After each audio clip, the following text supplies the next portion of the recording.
Manifestations. Man up. Manifestations. Man up. Manifestations. Man up. Manifestations. A place where we inform, build, and inspire. Manifestations. Man up. Manifestations. Man up. Manifestations. Man up. A place where we inform. Manifestations. A place where we inform, build, and inspire. You gotta eat what you kill.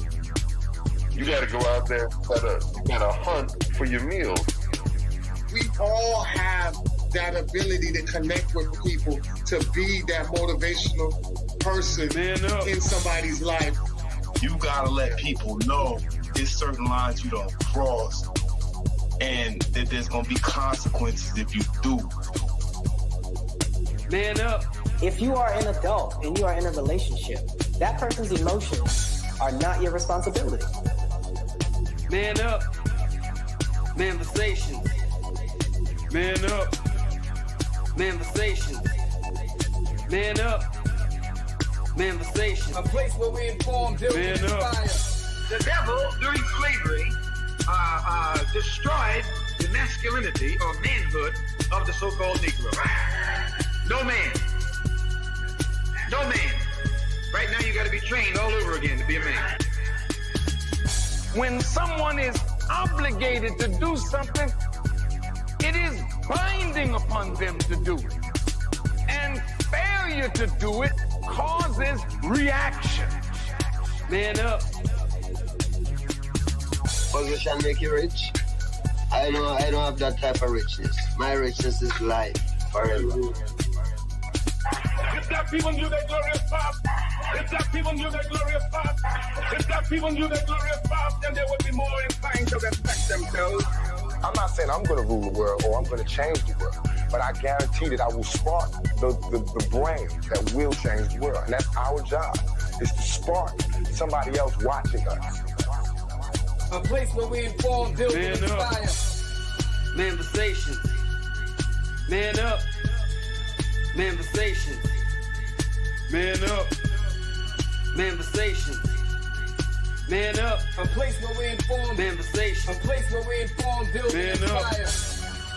You want to tell me about yourself? Go get your friends. I'll tell you who you are based on who your friends are. Don't just live and die. That's an ugly existence. Make your life matter, make your life count. Live a life where people can actually mourn you for the things you left behind, not just because you were around and existed. We need strong black nuclear family. Yes. Yes. That's what it is. Mother, father, son, daughter, all in the same house with a focus on the family unit as a whole. We had Tulsa, Atlanta, New Jersey, Detroit. Mm-hmm. We had Rosewood. We had Black Wall Streets all over. The Republicans aren't for us, but the Democrats aren't for us either. And we should have no alliance to any political party. We only have alliance to what is in our own best interest. A place where we inform, build, and inspire. Manifestations. Man up. Manifestations. Man up. Manifestations. Man up. A place where we inform. Manifestations. A place where we inform, build, and inspire. At the end of the day, as men in the community, we must stand together and be counted, because people look to us for guidance, leadership, and protection. And if we are not about that business, we are not on our job. Here we have grown-ass man conversations in the spirit of that purpose. Anthony Malcolm, Bobby Drake, Major Gage. We are. This is Manifestations 2020. Manifestations. Man up. Manifestations. A place where we inform, build, and inspire.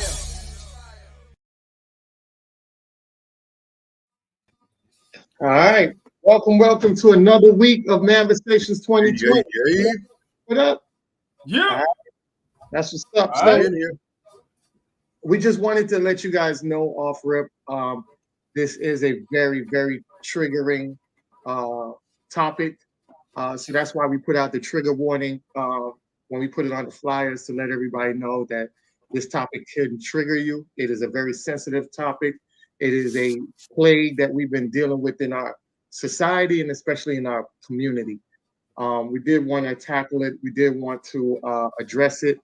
And we're trying to address it as much as we can from a perspective of, as men, how we view it and how much we don't need this in our society. So please have grace with us. We are men, but I do have somebody, a friend of mine, because the hardest thing about triggering topics is that you have people that aren't willing to talk about it. So because they aren't willing to talk about it, sometimes they don't want to put it out there. Some people want to put it in the past, or just some people just don't want to put it out in a wide platform like that. But I was gracious enough at the last minute to find one of my wonderful friends came on my Facebook page and said that, you know, they wanted to speak on it. And I was like, good, awesome. And it's a woman.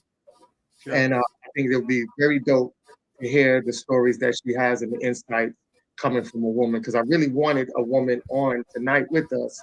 But as you know, sometimes things don't go as planned. But then you got God that'll come in and be like, boom, I got you. Last minute, all right? So definitely, I want to turn this over to Major, because Major was one of the catalysts on we should move forward with talking about that this week with the whole Puffy situation going on. So I want to hand it over to Major and let Major go ahead and solidify this topic for us today. Yes, indeed. What's going on, everybody? What's cracking? Yo, yo. Listen. This right here is the elephant in the room. What's going on, Sistrin Kadash? All right, yes, Amuna Kadash. Glad to hear it. You know, this is something that's kind of been the elephant in the room for a while.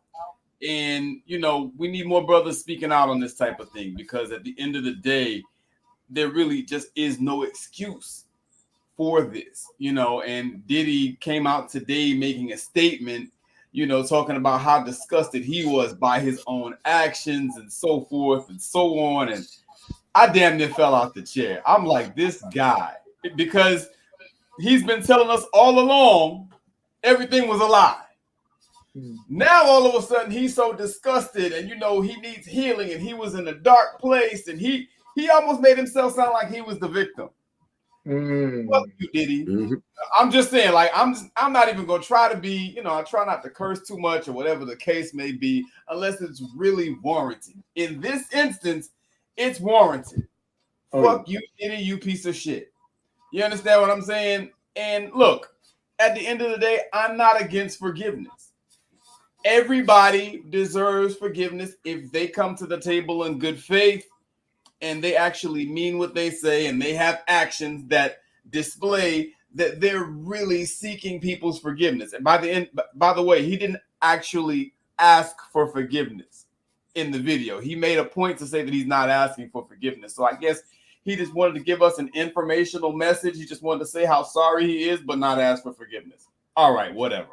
Look, man, at the end of the day, everybody, just keep your goddamn hands to yourself, man. This is not it. You know what I'm saying? Like, it's just not it. You know, people out here, you know, there was a sister earlier today who was making a good point. You know, men should be protecting sisters. She was right about that. I have a problem, though, with her larger message, because she was on this whole believe all women shit. You understand what I'm saying? It's like, no, we can't do that. Because just like you have Cassie, who happened to be telling the truth, you have people, yes, he is just sorry, literally. You have Cassie, who happened to be telling the truth. You have Carly Russell, who happened to be lying through her teeth. You have Rhoda Bash, who happened to be lying through her teeth, the lady who claimed she was hit in the face with a brick. You can't just paint with a broad brush and believe everything that someone says just because they're a female. Or a male, for that matter. No, we believe facts. We have a justice system that works a certain way for a certain reason. You understand? You believe the facts. And when you have evidence, people react differently. And so when we saw that evidence, sure, we heard all the claims that Cassie made, but when we saw that evidence, like, oh my God, you know, this is horrific, you know, and there's just no way that you can justify what this man did. This woman was making an effort to get away. He snatched her back and threw her on the floor. Then he kicked her a couple times. He dragged her down the hallway. He was throwing things at her. Another scene. It was despicable. And I just want to say two things, brothers. You know, we got to get a better hold on ourselves. You know, we need to be moving differently with sisters, period. That's inexcusable. Now, if it's self-defense, that's different. But that was not self-defense, clearly. You know, and even if you're who put you in the space that make you want to behave that way, that's a problem. So it goes back to the vetting process as well. Not to say that it's right in any instance, but, you know, there are certain women, you know, that evoke certain emotions in you. You understand? You don't even need to be messing with those women, and you need to have much better control over yourself, because at the end, not only is it wrong and is it immoral, but at the end of the day, as brothers, we can't afford to move that way, because we know how the system treats us, right? For two reasons, really. One, because we need to be protecting our communities. And you can't protect your community and terrorize your community at the same time, right? And two, you know how the system is on us. You know, once we get in the system, we're not going to be treated fairly. And we're going to end up destroying our entire lives, or what's left of it, over some incident that didn't even have to go there. We really need to work on our energy and our healing as a collective. It's utterly ridiculous. There's also, you know, a rise in domestic violence towards men as well. That's why at the beginning, everybody needs to keep their hands to themselves. Okay? I'm putting the emphasis on men towards women, because women are the class that needs to be more protected, just more broadly speaking. But there is a wider umbrella, whereas, okay, everyone needs to be protected in a domestic violence sense. And I'll land my plane there. Well said. Well said. I do want to, let me get to the couple of videos since you spoke on it with Diddy. This is the first part of the video. All right. I don't think that it's right for anybody to hit anybody at the end of the day, you know, and I don't think it's right. You know, I think that we all have to be honest with ourselves as adults, and people that have been in relationships. You know, we know sometimes those relationships get ugly, you know, and sometimes it doesn't come out into the forefront the way this one has come out. And it's a lot of stones being thrown, and we don't know exactly what's going on. These are two young individuals. We need to pray for them, and we need to give certain support, but you don't need to start just saying that you know something that you don't know. You wasn't in that car. I wasn't in that car, and it isn't right for him to put his hands on her or her to put his hands on him. And we don't know what the problem is, but we need to pray for them, and we need to do things to support them. And that's all I want to say about it. I agree with Thank you. I want to support them. Here's how I'm going to help you now. We take a break and do it afterwards? Can we dance? Yes.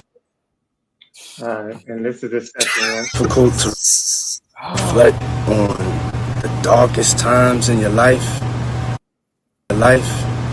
Sometimes you got to do that. It's so difficult to reflect on the darkest times in your life. Sometimes you got to do that. I was fucked up. I mean, I hit rock bottom, but I make no excuses.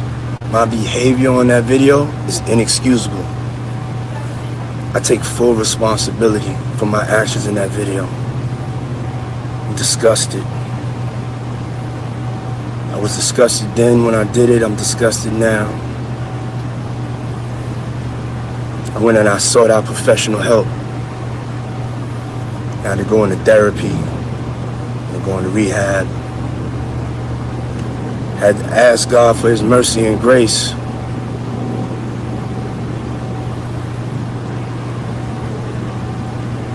I'm so sorry. But I'm committed to be a better man each and every day. I'm not asking for forgiveness. I'm truly sorry. All right. So I just wanted to play those two videos. I did want to say when it came to he was right. And I think you alluded to that earlier, if I'm not mistaken. I don't want to take it out of context what you said, Major, but you were saying that in a sense, women shouldn't put their hands on men, men shouldn't put their hands on women. Nobody should put their hands on each other. We have to get into relationships with people that cause us to be more healthy than for us to be negative and react in a certain way where we want to do bodily harm towards each other. And sometimes it doesn't even have to be bodily harm. You don't want to be in a relationship with somebody that you get verbal abuse with, because that's just as harmful, as physical abuse. And I think we have to be very cautious about who we line up with. And that's why we're so vocal here. That's why we talk about this type of issues on this platform, because a lot of times, we connect with each other on the wrong thing. I think the last episode we played the brother who says, just because I like something doesn't mean that I have to get it. A lot of times we look at people and we like, I like this person, but that doesn't mean you have to get in a relationship with that person. They could be a friend. They could be a mentor. They could act like a distant relative, to you. You don't have to place them next to you. You can place them around you, but it doesn't have to be next to you as a mate. So you have to be real cautious about how we are lining up. And I think that's I think we don't talk about it a lot. I know I spoke on it a bit, but back in the Black Wall Street days, they aligned themselves pretty much on the same tier level with each other. Right. They were a power couple lining up with each other. Like, they both were power couple. They both were people that made each other stronger. And they worked at it under the whole realms of dealing with Jim Crow and systemic racism. And they actually built more during that time than we're building today. So we have to sit back and realize, like, what are we doing wrong?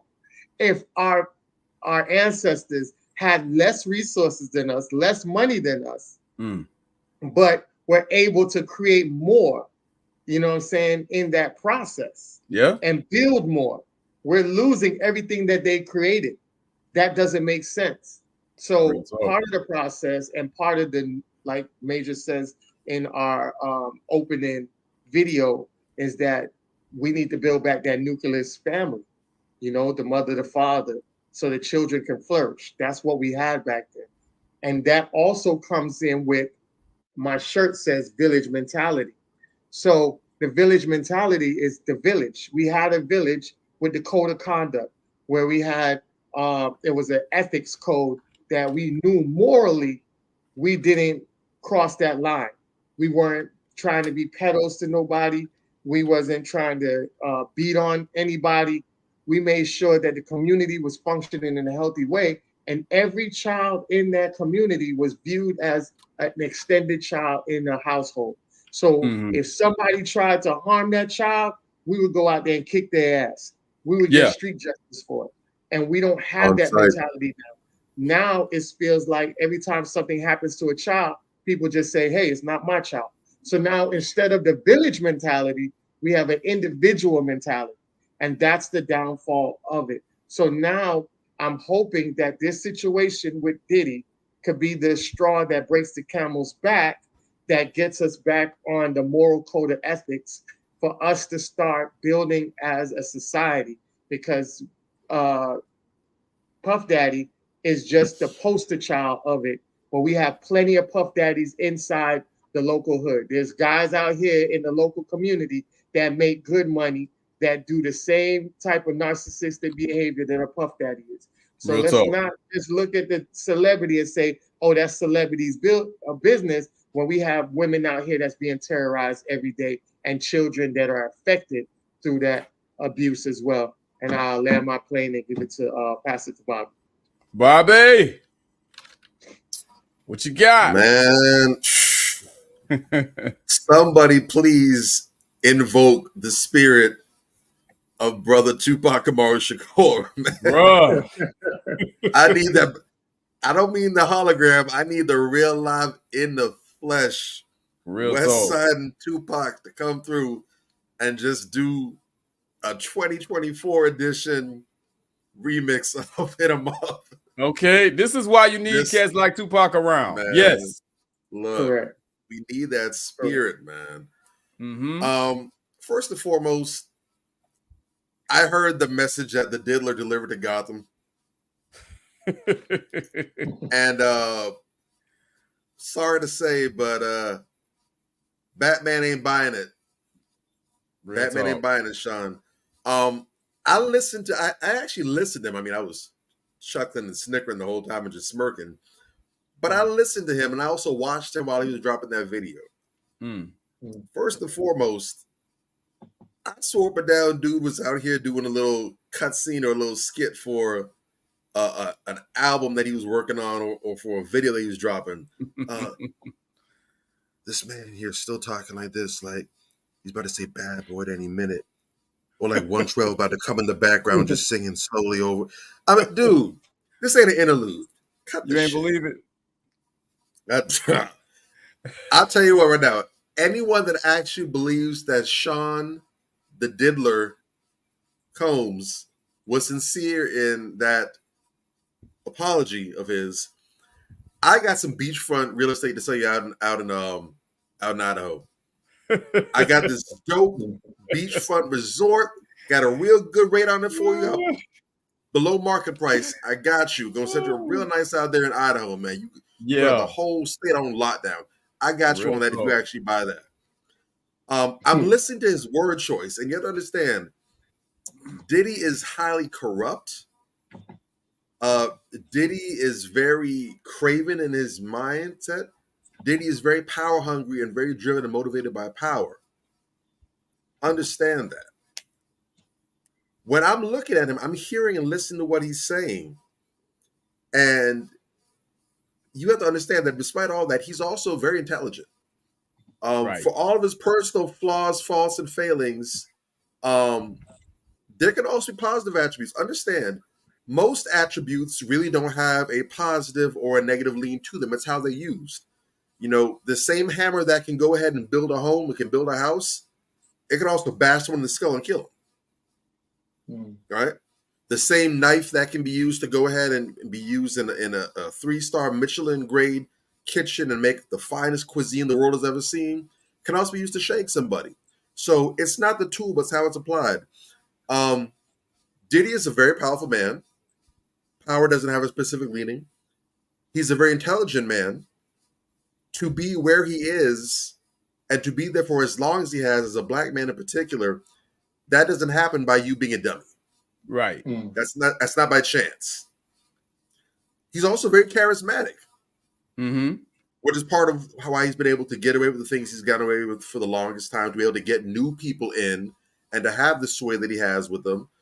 So there's a lot of attributes that are admirable and laudable and commendable about Combs. Right. The issue is how he applied them. I'm listening to his word choice, and he makes it clear as he's right here warming up for his next, 112 of Faith Evans video, Bad Boy. I'm listening to him, and he's talking about how he's very sorry for his actions in this video. He didn't say his actions in general. He didn't say, I'm sorry for my behavior, the things I've said and done. No. He made it clear, I'm sorry for what I've done in this video. He did say that. Yeah. Based on his wording and how he's speaking, he would have us to believe that the incidents that took place on this video are the only incidents of wrongdoing and misdoing that he's ever done. And I'm questioning Diddy. If this scene here is just a one-off, a one-time thing, you've never done this before, like I was believing you're apologizing for this video because you're not talking about the behavior that led up to this or all the other introductory abuse that took place before we got here. It's this video that's the problem. This is what you did that was wrong, nothing else. Right. If it was just a one-off, I mean, damn, have we all beat someone up before? Have we all popped someone before? Why does that call for you going to rehab and therapy and calling somebody? Right. In fact, I'd wager to believe that, if this was just a one-time thing, you've never lashed out on Cassie before, you never abused her, and just one night you got too drunk and you popped her. Yeah, that's serious. Yeah, that's a big deal. But if you don't have a history or track record of this, why are you calling therapists? Why are you admitting yourself to rehab? You're at your lowest and your darkest moments, so there was nothing else that led up to this. He's copping pleas to this one particular incident, but not everything else that a logical, rational human being with the sense that God gave a pineapple would assume went up to now. The math ain't mathing. Right. And then at the end, he thinks he's being slick and all cunning, talking about, you know, I'm not asking for I'm not asking for forgiveness, but I'm truly sorry. As if he's supposed to sell this point. Yeah, if I ask for forgiveness, it's going to look like I'm doing this for myself. So I'm going to play selfless and say I'm not looking for forgiveness because I don't deserve it. Yeah, they're like that. Yeah. Take that. Real talk. That right there. And I'm looking at dude. I'm seeing he's got the whole best puppy dog eyes impression going on. I could literally see him. I could probably point out to the very second if I ran the tape back. I'm seeing exactly where he's doing his damnedest to force some kind of perspiration, some dampness in his eyes, and he can't do it. If anything, he looks more like somebody that just got grounded for skipping school, and he's salty about it. Man, can't believe I got to make this damn video, man. Right. Real talk. Hopefully they buy this and I can get back to dancing to people's music videos all over the place. Yeah. Now, I've seen Diddy's type before. I've seen it. You might be able to fool all the people some of the time, but you can't fool some of the people all the time. There you go. And those who know. We see it through you. There's no remorse in his voice. He just spoke low in hushed tones. It was quiet in the background. Everything, the setting was set right, but the human element wasn't there. Agreed. Yeah. He is a textbook narcissist, an egomaniac, and everything about him is self-serving to his core. All I can say is, diddlers, if you're listening, if you truly want to show how sorry you are, how repentant you are, go ahead and drop that IP address so Interpol or U.S. Marshals, wherever can find you, and have some words with you. Oh, and something else to throw in the conclusion, and we'll go on because we can go in on Diddy for a little bit of time. It's also important to know that on this particular incident in question that's on camera there, the statute of limitations is expired. Correct. So even if he were to go and film this whole little confession of his in a police station, surrounded by the chief of police, the deputies, the lieutenants, the booking clerk, and everybody else, they still can't go ahead and arrest him for it because statute of limitations is passed. He's admitting to a crime that he can no longer be held accountable for, and all he can do is go ahead and say, you know, I'm sorry. So he's free to go ahead and do a whole apology tour if he wants to, but for this particular incident, he can't be held to account. So it's safe for him to cop pleas to this. So again, you're not doing anything noble or anything grand. If you were sincere and you could still be accountable for this, you go back, turn yourself in, do your time, let a jury of your peers go ahead and make the decision about you. We don't believe you. You need more people. I want to say this. You're right about if this was your own first time, why would you need therapy like that? Now, there's some occasions where, you know, therapy isn't bad because sometimes we think of therapy as just going in there when we have a problem. Sometimes you could just do therapy as preventative for you not to be like a Diddy. So even if you did it one time, nothing wrong with going to get therapy to make sure you don't go recklessly off. But particularly going case by case with Puffy, that's not the case because remember, he had an incident with back in the day. Remember, him and Jadakiss had an incident. You remember Jadakiss talked about it. He said, I almost threw a fridge at my dude Diddy. So what transpired in that for you to amp up Jadakiss, who was a street guy? Most street guys, they dealt with so much violence in their lives. They don't want to be violent. They try their hardest to avoid violence as much as possible. Diddy ain't no street guy. He's one of those Right. another Drakes. I also got a video of what's his name, Michael Irvin's son. He's one of those guys that they claim to be doing things they never did. They're living the lifestyles of other people. So just the fact of him getting into altercation with Jada Kiss, for him to want to throw that fridge at you, that means you must have did something very violent, very disrespectful to this man to do that. Also, remember the other day recently, remember when Halloween had passed and he got into it with Michael J. Ferguson, the guy named 2-Bit from Power. Diddy was playing like the Joker. As you know, the Joker's MO is being psycho and, just being brash and, doing whatever Joker wants to do. So he runs up on Michael J. and he starts playing with him. And dude's like, yo, I don't play like that. You know what I'm saying? And they almost got into a fight. And because Michael J. was like, yo, I'm not into playing like that, dude. Then Puffy, after a while of all his bodyguards being around, he start amping up on, like, what you want to do? What you want to do? Like, and then after a while, then they greeted each other and dapped up. And then Puffy started, oh, my bad, man. Just out here having fun, man. Just come to the club, man. I got you. It started to turn into that. But you can see throughout, even with the issue with Drake, where he slapped Drake. You know what I'm saying? He slapped Drake over some feud that they had. And it was so many other things that Diddy has done in the past that just makes his character. This right here just shows his character, what it's always been. We had there's allegations with what's his name from the West Side. Keefy D said that Puffy allegedly put $1 million hit on Tupac, right? I wouldn't be surprised. And they were talking about that. And I wouldn't be surprised. With the receipts on that. And I wouldn't be surprised if he had his hands into what Biggie got going on.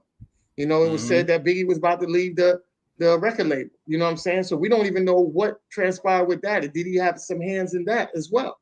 And he did the thing where he ran out here with J-Lo, had Shine shoot the gun. They threw the gun out the window. Shine took the rap for it. Diddy got a lot going on. And then I'm so glad Shine is over there overseas doing his thing as a political figure, doing wonderful things back in his island.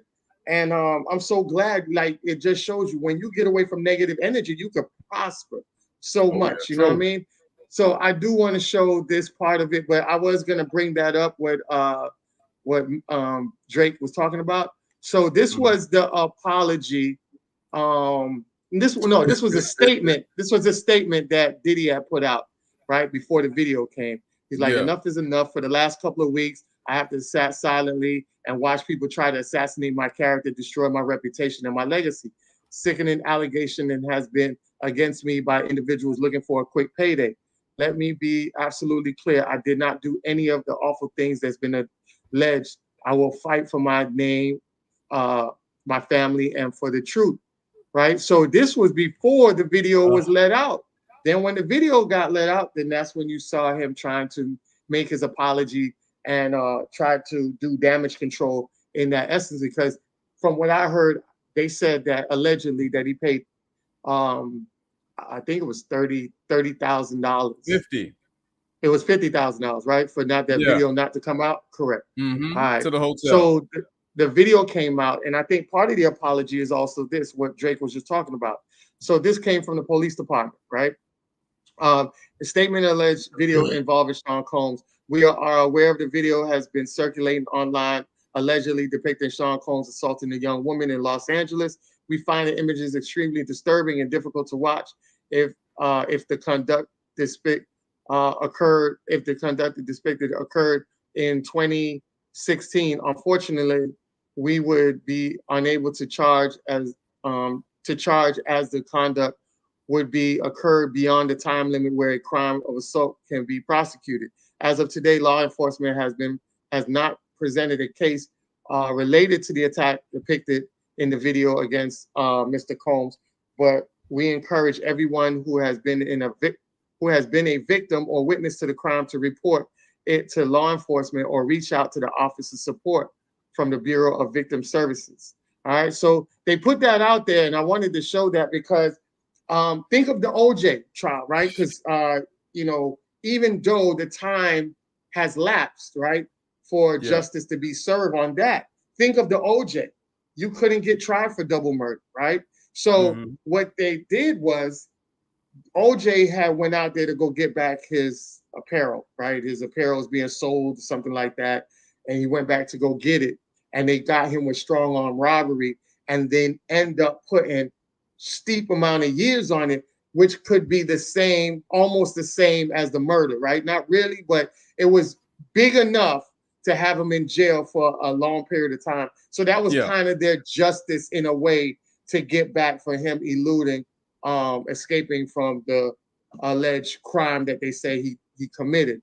So I put that out there because I feel like the LAPD, the way they said it, like, hey, if you know anything about it, let me know. But I think they're gonna end up doing the same thing. They're gonna catch him on something else and probably get him that long term on that, as well as people who don't understand, even with Bill Cosby, you know what I'm saying, opening up cases that he already had settled. You know what I'm saying? They talked about that too. I heard rumors on that. Cases he settled might be lifted because you remember Bill Cosby was the poster child for that, for them to do that, where they unseal cases. They would never unseal cases before the Cosby case. Right. Now they have the power to unseal stuff and use it against you. So we don't know what's coming in the future, but it doesn't look good for Puff Daddy in my eyes from what I see. But I definitely put it over to you, Major, but I'm gonna just show you this from Pliers. These niggas have all the money, get these young chicks so they can control them. And then when the money and sex ain't enough to control them, then they want to beat them. Men with money want the young chick for two things: her body and control. This ain't got nothing to do with trying to tear down a black man, but everything to do with what's right and what's wrong. And we also talked about, I think we talked about it, I'm not sure if we talked about it last week, but we talked about Shaquille O'Neal being 52 and his girlfriend being 21. And then I just saw, I posted the Red Hot Chili Peppers, the Chili Pepper band member is 61, and his girlfriend right now, I think she's 19. And now you have Puffy, who was with Cassie, she was at that time was 19, and he was like 38, close to 40. So I mean, you guys want to speak on that large gap of a difference and the kind of the mindset that's going on? And I showed the part where Pliers said about the body and control. Do you guys agree with that? Do you see that as a psychological mind frame behind that? I hate when people paint with a broad brush, particularly people like Pliers who don't know what the fuck they're talking about. Like Pliers, if you listen to Pliers' music and then you listen to Pliers speak, you just really start scratching your head. You could scratch a whole patch in your head because it is no correlation between the dumb shit that he says in his music and some of the intelligent things that he says when he speaks. This is not one of them. Sometimes that is true. You understand? But it's not always true. And you know, like anything else, hey, two things can be true, man. I hate when people paint with a broad brush. Sometimes older guys do date younger women for that purpose or whatever the case may be. I hate the broad brushedness of that statement for two reasons. Because people always paint with a broad brush in one direction. Right? Oh, you know, they want control and they want the body. Yeah. Men who got it, they want the best looking women. No shit. You know what I'm saying? The best looking with the best bodies, whatever the case may be. We talked last week about trying to make the age gap make sense, though, right? I think you gave a pretty solid number. And you know, when you start talking about over the age of 21, I would add that one caveat. No more than 15 years. That to me works. You know, over the age of 21, Yeah. No more than 15 years. Correct. But when you start talking about these 20, 30, 40, Al Pacino he's 81. He just had a kid with a 20-year-old. Come on, man. Really? That's what we're doing? When this shit is just outright creepy and cringeworthy, you need to fall back, bro. You know what I'm saying? I mean, this is not even something we should have to tell people. Those people, yeah, that's predatory. Yeah. Because what do you even have in common with a 19-year-old? If you're 81, yeah. If you're 61, if you're 65, what do you have in common with a 19-year-old? What are y'all going to discuss other than a trick hole relationship? What are you going to have? You understand? So yeah, I can see that being predatory, but men, just being attracted to younger women, no, I don't think that's an indictment on men. Men have always been attracted to younger women, and they will continue to be, as women are attracted to older men. And this is what I say, it's always one way. They never talk about the exploitative way that young women target older men. Yeah. Because they want to use them for their resources and their money and their status and whatever the case may be. They want to use them so that when they kick the bucket, they can inherit all their shit, because they know they're only going to live for another 10 years, tops. You understand? People never talk about that, and it is also a thing. And that's my issue with this. Let's stop. That you're wrong for bringing up, by the way. I'm wrong for bringing it up, because I'm adding balance. Either we're going to look at women as whole individuals that can think for themselves, or we're not.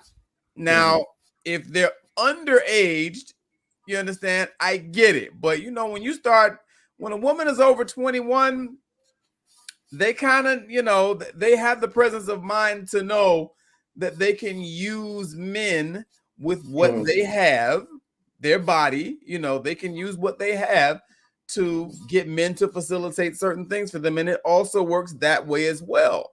So it's a predatory duality that no one ever talks about. It goes both ways, and it's not right either way. And broadly speaking, as a group, as a race, as a culture, Black folks, we need to get out of the habit of co-signing these trick hole relationships. I said this last week, I'm gonna say it again. We got to stop promoting prostitution to our young women. We got to stop doing that. And we have to start valuing each other. A lot of these young women talking about they don't need a man because they got their own money, as though the only thing you would need a man for is to provide money. Tighten up. Yeah. Thing with guys don't really say I don't need a woman like that. We don't really say that, but the same thing applies to those few guys who do feel that way. And even though they don't say it, they kind of have that sentiment, like women should not be valued. Nah, bro. You got to start valuing sisters and start looking at sisters as the first teachers of the children, as the mothers of civilization. If we saw God in each other like that, we wouldn't move on each other the way that we do. You understand? But we just don't. And so therefore we're all over the place, willy-nilly, grasping at straws. You got people like Plies coming out here, for crying out loud, trying to give relationship advice. I mean, dude, somebody who talks the way that he talks and sets the example that he does really should sit down and be quiet when grown-ups are trying to have a conversation. So no, I don't agree with that. And just broadly speaking, we really, really, really have to start seeing more value in each other and treating each other in the vein of having general mutual interest and mutual respect. Is really where that's the starting place. And we just don't do that enough, point blank, period. Definitely. That's what's up. I'm done for now. Oh, okay. So Yeah. I did want to talk about somebody else who's also in the midst of things. Before you jump on, let me just say real quick about that Plies statement. Yeah. Co-sign with what you said, 100% Major. Yes. There are some elements to what he said that is true, but those kind of subjects call for a rifle. They call for a rifle, possibly even a handgun. This dude out here busts out a whole entire shotgun. Right. This man busted bird shot and all over the place. And the reason for that is because he's out here trying to pander. Now, I'm not saying that the issue is a pandering thing. You have to understand, and shout out to Plies. I actually like Plies. I actually like Plies. I try to. His music. Some of his music is listenable. That's nothing I'm gonna listen in casual time. But if it's a shenanigans, if it's a party going on, if there's some kind of bashment going on, some Plies is good. Plies is good. And I actually find him to be a very funny, humorous dude. I think for all the nonsense he be on, I think if I met him in person, we probably get along pretty famous. He seems like a very funny. He's cool as hell in person. Yes. Cosign. He is. But we have to be frank. Algernon Lanier Washington, I call out the government name.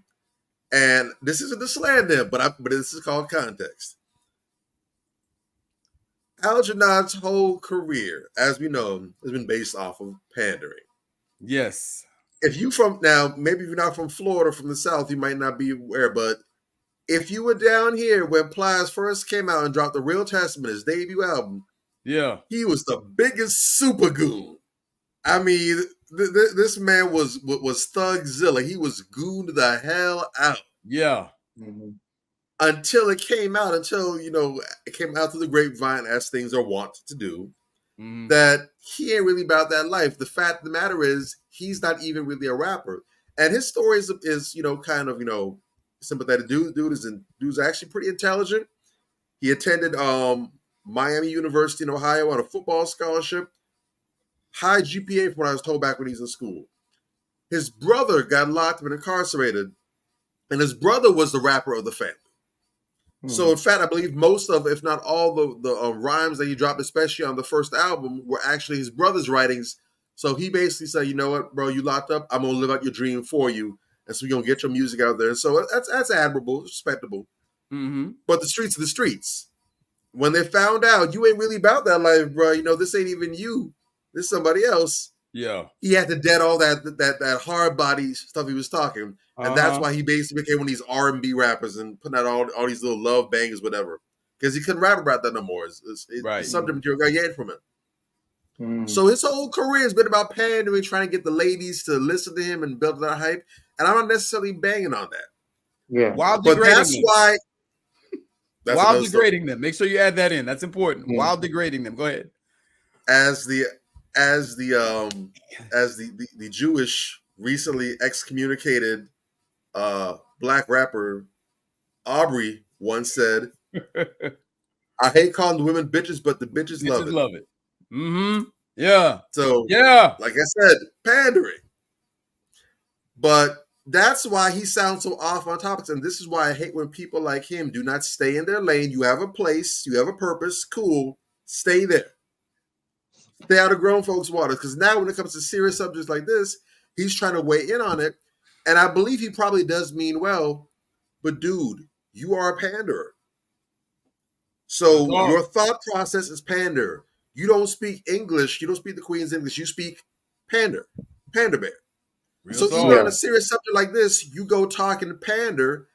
And because you're using these broad ass strokes, this big old bird shotgun that you out here carrying around, you all over the place, you're causing confusion, you're not really hitting at anything, and all you're going to do is cause people to be off focus, which is going to ultimately cause people to turn off the subject, because this is something where we need to have men and women, everyone needs to be in lockstep on this.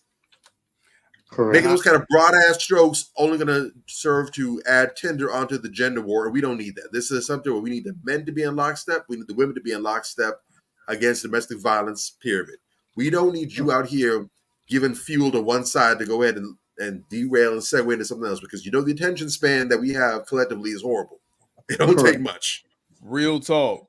And let me just, before Ant comes in, I just want to go ahead and shout out our sister Amuna in the chat. She's agreeing with what you're saying, Bobby. She's saying that, the double standard is stupid. The original order is older men, younger women. It's about leadership. This is why our society is dying, because we've lost our true heritage and culture. Sisters spot on with that. And I love the sisters are joining in and, adding their voice. I love that. Go ahead. You got it. All right. So I just wanted to add another player in the system. And he's been very vocal about this situation. And this is the guy in the middle. Oh, God. All right. So you got Puffy on the right, and you got Game in the middle. And I thought it was pretty crazy how Game wanted to go about speaking on something when the Game himself has sexual assault allegations, and actually the woman that brought up the sexual allegations, she actually won. The woman who filed for sexual assault against him actually won. I know. She did. Yeah. Yeah, and she hasn't got paid her $7 million out of the lawsuit. But I thought it was kind of crazy. When we talk about it, and I talked about this, remember I talked about this initially during our opening credits. And Major took one of my vocals that talked about this. And talked about what my dad was saying was so true. Show me your friends and I'll tell you who you are. You see what I'm saying? This is the type of stuff that you have to worry about when you guys are out here dealing with friends and who you're connected with. Because birds of a feather flock together. We like to say that with women, but hey, it applies to men as well. Yeah, there's a lot of dusty dudes that hang and run with dusty dudes. And we're seeing that. You know what I'm saying? And they take up for each other because they have this sort of Klingon protection with each other that they feel like is obligated. Okay, you understand me because I'm the same way as you. You know what I'm saying? And that's very dangerous. So definitely we got to understand that part of it. And I just want to get into this real quick. So you talked about the Game still owes sexual assault accuser the $7 million. So what he did was the paperwork, Game's manager, Game got Cash Jones, which is WAC 100. So he put everything in WAC 100's name, so that way she couldn't get any money out of it because WAC now is over the estates of the property. So he played that kind of mind game with it. And I do want to show this other part where I think this is it. Yes. Okay. Here's the situation. All right. So Priscilla Rainey first filed the case in August 2015, seeking $10 million after she claimed that the Compton rapper sexually assaulted her during what she thought was a required after-hours date while taping VH1 reality show She Got Game. Rainey alleged that the Game got drunk and high and forced his hand inside her dress to rub her bare vagina and buttocks. The Game denied the claims and has always maintained his innocence. A motion for a new trial was thrown out in September 2018, and Rainey then threatened to come after Game's royalty in 2019. A judge granted her a motion brought by Rainey, allowing her to collect the Game's music royalties until the $7.1 million post-judgment interest is paid in full. I did want to show this video because we talked about, I think this is another thing that in our community we have to realize what's going on. And I think it ties into what the Game got going on. So listen to this real quick. Weed and Molly are the two principal psychopharmaceutical agents used by the government to biomedically control inner city black males. The loud isn't natural cannabis. Natural cannabis is a holy herb. When used appropriately, smoking it was never an appropriate use of the holy herb. But that's not what the rappers are rapping. That's not loud. Loud is government manipulated cannabis. Loud is THC enhanced cannabis. Hip hop has been weaponized against black people. Weed and Molly. All right. So just to show you, that's why we tell folks out here, especially our young men out here, that you got to stay away from these drugs, because these drugs aren't the natural weed that, you know, back in the day that you grew in the backyard and things like that. These are chemically induced drugs. You don't know what the chemicals they use and the effects that they have on the brain. This is why they always been a push in the hip hop. Well, I wouldn't say hip hop, but the rap community, the rap industry, to push drugs and mollies and weed, because now it becomes a way for them to segue us into not being in our right mindset. Right. And it's very powerful that people don't understand, like, how we have to see the direction that they're pushing us to, is because now I just seen a statement being released that they're saying weed is not a drug that is punishable under strength anymore. So it's not a drug that you'll get a hard time for now. So they're making it very lenient with weed. And I think a push of that is also that the drug dealers from the streets now had got pushed out, and now the corporate drug dealers are out here with the factories where they're making these weed plants and weed dispensaries all over, these chemically pushed weed. So we have to understand, like, if the government got their hands in this stuff, it's not good for us. We don't know what the drugs would do to us mentally. So I put that out there because, you know, fellas, man, we got to start to shift away from being intoxicated, a shift away from being under the influence, because things like that get you in trouble because you're not in your right mind and reacting in a certain way, especially with these chemicals. We don't know how zombie or how out of your mind these chemicals make you. And we all know that the Cali Kush and all that stuff, that's all, you know, biochemical engineered weed. So yeah, I just wanted to show that how puffing this weed ends up putting you in a situation that cost you a heavy arm and a leg in the process. And I just want to say one more thing about that with this is Puffy's bodyguard. So Diddy's former head of security, Roger Bonds, speaks on Cassie's assault and wish Kim Porter was here to get the apology. And I guess you're sorry. I guess you're sorry and was at rock bottom for years and years, because you were whipping not only her ass, but Kim's ass, but others too. Let's reflect. Harlem to Hollywood comes soon. The truth is, a lot of you cats been whooping ladies' ass.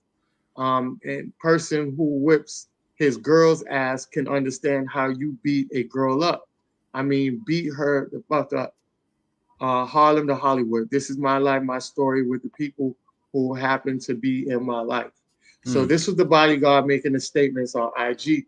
And Hollywood to Harlem. And you know Harlem is Diddy's stomping ground. So I don't know. It was a code word for the bodyguard to put out there. It might be something else growing up that is going to come out as well. You know, he did say there's others out there besides Kim, you know, and allegedly, like they said that he was the one who actually killed Kim. You know, that was the alleged rumor that Puffy killed Kim. You know what I'm saying? So, like, there's so much things going on in this man's head. It's just out of control. Did you guys want to speak on that before I bring out our guest that will talk about domestic violence and what she has went through?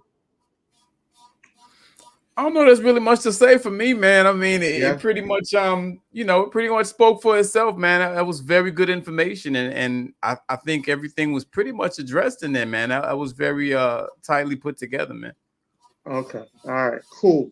So I want to bring up to the stage LJ. She got her initials. I don't want to, you know, I told her that her camera can be off. I don't want to, you know, put her identity out there, because she was brave enough to come and tell us her story, to talk about this. I had so many people that I wanted to get out here to talk about it, but a lot of times people weren't coming forward to talking about it. And I talked about that earlier, how, you know, there's different reasons why a lot of women don't want to come out and talk about stuff like that. But like I say, with Manifestations, we have a safe space here. We embrace our women here, and we are about the culture, and we're about protection and making a better society for our peoples. So part of that is having these harsh conversations, talking about the elephant in the room instead of walking around it. So I'm so glad that LJ is here today to speak on it from a ladies aspect. And if anybody in the comments have any questions, feel free to drop them in the comments and we will discuss it. All right. So with no further ado, we are bringing LJ to the stage. LJ, thank you for joining us. We appreciate you. Good evening. So much. Good evening. How are you? Good evening. How you doing, sis? Good evening, sister. All right. So when I was talking to you earlier, about the situation, I know you said that you had some things that you wanted to talk about, and I was so grateful that you reached out to me and wanted to address some things about domestic violence and personal experiences that we all can learn from. So I'll definitely hand over the mic to you, and you can basically start us with what you feel about domestic violence, how does it affect women, and then you can go into your personal experiences on that. It's domestic violence is a very harsh subject. I am a survivor, even though it was very, very long ago. This is really the first time I've ever spoken about it publicly. Not a lot of people know my story. Not even my family knows my whole story. Yeah. Even they know bits and pieces. And a lot of women suffer in silence, as you can see, because I guess Cassie went through that for 10 years and nobody knew. And a lot of reason why they don't want to say anything is because of the judgment. If you notice, as soon as she filed the lawsuit, it was, oh, she's saying this now because, she wants money or she wants to get famous again. So a lot of women shy away from, they think they're going to be blamed. They think nobody's going to listen, even young girls who have this happen to them in their families, the stepdad or the uncle or the brother or the cousin who, have abused them or done something to them. They try and tell somebody, nobody wants to listen. So unfortunately, that's what the culture is. So it's very hard to embrace. Like I said, I was very young. I, suffered through it at the hands of my daughter's father. Not really knowing his background and why he was so angry and taking things out on me. But I know now or years later, but then I didn't know. And of course, as a young girl and as most girls are in relationships, when you love somebody and you have attachments and feelings, when this happens, it's like, okay, but you just told me you love me. So it's hard to separate yourself. I know a lot of people always say, well, you could just leave. It's not that easy. And then when you have children involved, because I had already had a child with him, and then now we're going on the second child. So at that time, you would think, okay, why would you do that? But again, as a young girl and not really having a whole lot of support, and not to say that I didn't have a family, because I love my family, I have my parents and all that, but they just didn't know. And I didn't have anybody to talk to. I'm the oldest sibling of 3. I don't have any like older siblings or anyone to, go and say, hey, this is happening to me. What do I do? My parents were of the generation, whatever your husband did, you took it and you stayed in the church, you know what I'm saying? So, just real quick right there. I just want to add in, I think, aren't your parents still together, right? They've been 55 years this year. Exactly. So was part of that an embarrassment to you that you weren't functioning on the same equal level as your parents? So that was kind of a reason why you kind of was embarrassed to even go to them to tell them about it, because you might felt like you were doing something wrong in that process. No, you know what it was? It wasn't even embarrassment. It was, I saw it as a child. So if my mom went through it and she stayed, what am I to do? That's what it was. You know what I'm saying? She's Okay. Like I didn't have that, that whole independence thing that we see now with a lot of women. Oh, you don't need a man, you don't need this. Oh, he doing this, just leave it. That wasn't there. It was, well, let's talk to him and let's sit you guys down and talk and see what's going on and that kind of thing. It wasn't, you have to get up out of there. Yeah, You know what I'm saying? So gotcha. that part, yeah. Oh, okay. So it kind of did the opposite. It kind of made you stay there longer than you. Exactly, because I'm thinking that's what I'm supposed to do. Okay, he did this to me, but I guess I'm supposed to stay here because that's what I know. I've heard that before also. Question. Do you feel that there are some instances where that can actually work? Or have you seen that? And do you advise that? Or is it always as soon as it begins, you feel like the woman should leave? When you say you feel like it can work, what do you mean? Like the staying? Where you were trying to stay there and work things out and hope that he got better or got counseling, I guess, or got healed, and then you could have a normal, prosperous marriage. Do you believe that works sometimes, or it does, because again, I saw that. Okay, so it worked with your mom and dad. Yeah, it stopped. You know what I'm saying? They got better. They're the best of friends now. They go everywhere together. They did it. So yeah, over the years, I guess you have to kind of delve into what's causing it, and then the man has to want to change as well.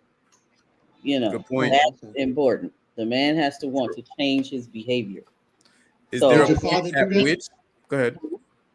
No, I'm saying, did your father change? Did you see that change in your father? Yes, he got more into.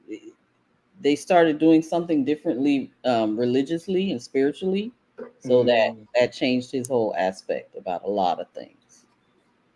Anything in specific, so our audience could probably use that you wanted to throw out there? What do you mean? Like, as far as you say, different things spiritually. Like, can you give us an example of something they started observing Sabbath from sundown Friday to sundown Saturday. So I guess some of the things that we were learning, and more of the what's the word I'm looking for?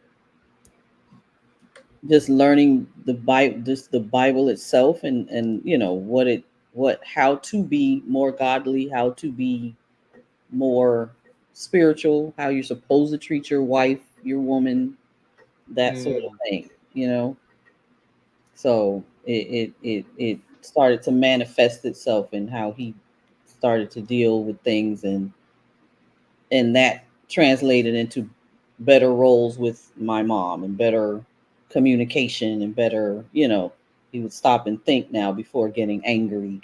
You know what I'm saying? He would talk about it, or okay, let me calm down first and understand what she's saying, so I'm not just jumping off the handle type thing. Powerful.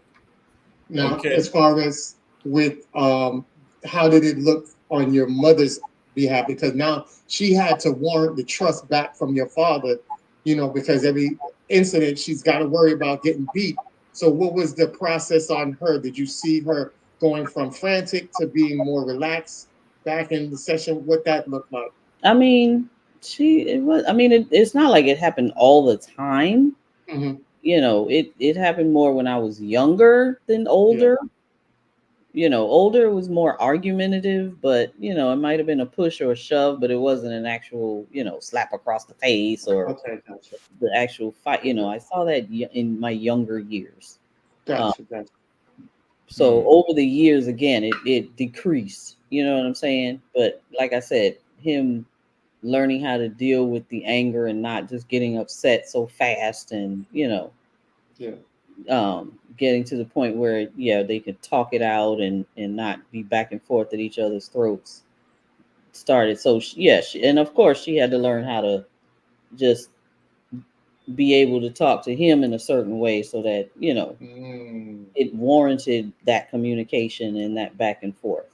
Gotcha. Because women, we can be slick. We can be. I can attest myself. I can be a slick mouth, sarcastic, and I got to watch how I talk to But not to say that you deserve to get hit because of that. But I'm just saying.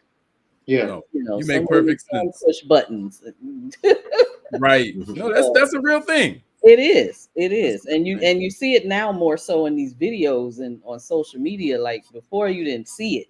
Now you see it, and you see the baby mamas and the baby daddies, and you see a lot of women poke. But if he does anything, he's wrong. You know what I'm saying? So you got to look at it from both sides. Agreed. So it's very fair. Yeah. So very fair. We have to learn how to deal with each other.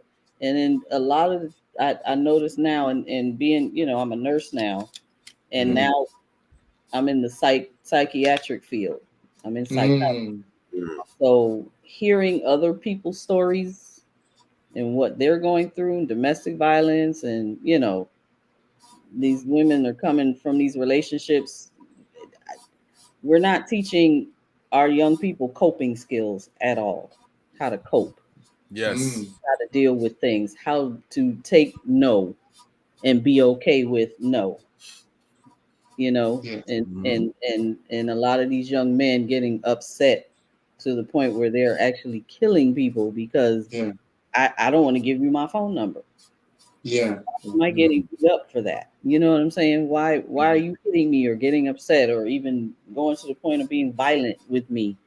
Because I just told you no. I'm okay. I'm good. Like we're not teaching people that. So a lot of I notice a lot of the domestic violence situations is you can't control someone, or they're telling you no, or this, that, and so we have to look at how we're raising our children and raising these people as well. What made you get my and I don't mean to cut you off, but no. Knowing now what I know that I said I didn't know in those early years, my daughter's father, that's what he saw. And then a lot of it was anger because his father put his women in front of his children. So he was angry about that. So in dealing with women now, this is called, going over into his relationships. Okay. So now he does not have a respect for women. You see what I'm saying? Yeah. Because they're taking his place in his father's life. So he's lashing out. So that's how I got the brunt of that. Oh. Heavy. So, yeah. So it translates. It translates. And then he also saw his father hit his mother. So it's a lot into that. Cyclical. Exactly. Generational. Exactly. So we got to break those generational curses as well. Agreed. I have two questions, and I'll leave you alone because I'm hearing you talk, sister, and it's just bringing up so many things, so many reference points. I know another couple actually that has a situation similar to your parents' situation, where it started off as abusive, and then it worked itself out, and it's not there anymore. Everything is peaceful now. And so I know that can happen, and you've also provided evidence that can happen. To contrast that with your situation, though, where it didn't go that way, right? Where is the line of demarcation, so to speak, if you will? Where do you draw the line that says we can salvage this or not? That's the first part of my question. Where do you draw the line to say if we can salvage this or not? And how do you feel about the second part of that is how do you feel about involving the authorities and the system? Because once you bring the authorities and the system in, it goes somewhere else, right? And a lot of it can be very final in that capacity, especially when children are involved. So those are my two questions. Well, the answer to the first question is so and I'll use me as an example. My final straw was when we got into a, well, I ain't gonna say we got into a fight. We were having a discussion. I said something he didn't like, and he went off on me. Let's just put it that way. I ended up with a black eye and the whole 9 yards. Wow. So that was like the final straw. Now, being that we were together, of course, oh, I'm sorry, I love you. Let's try and work it out. Get back together. We're gonna do this. We're gonna do that. We're gonna do this. He did all of that to now further, I'll say, put the knife put the knife in and turn it, because now he knows I'm vulnerable.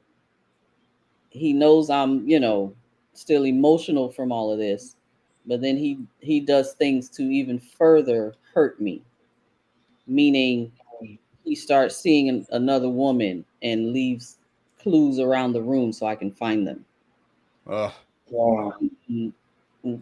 Goes out, tells me he's out with his buddies, but the next time I see him, he's got hickeys all over his neck. Wow.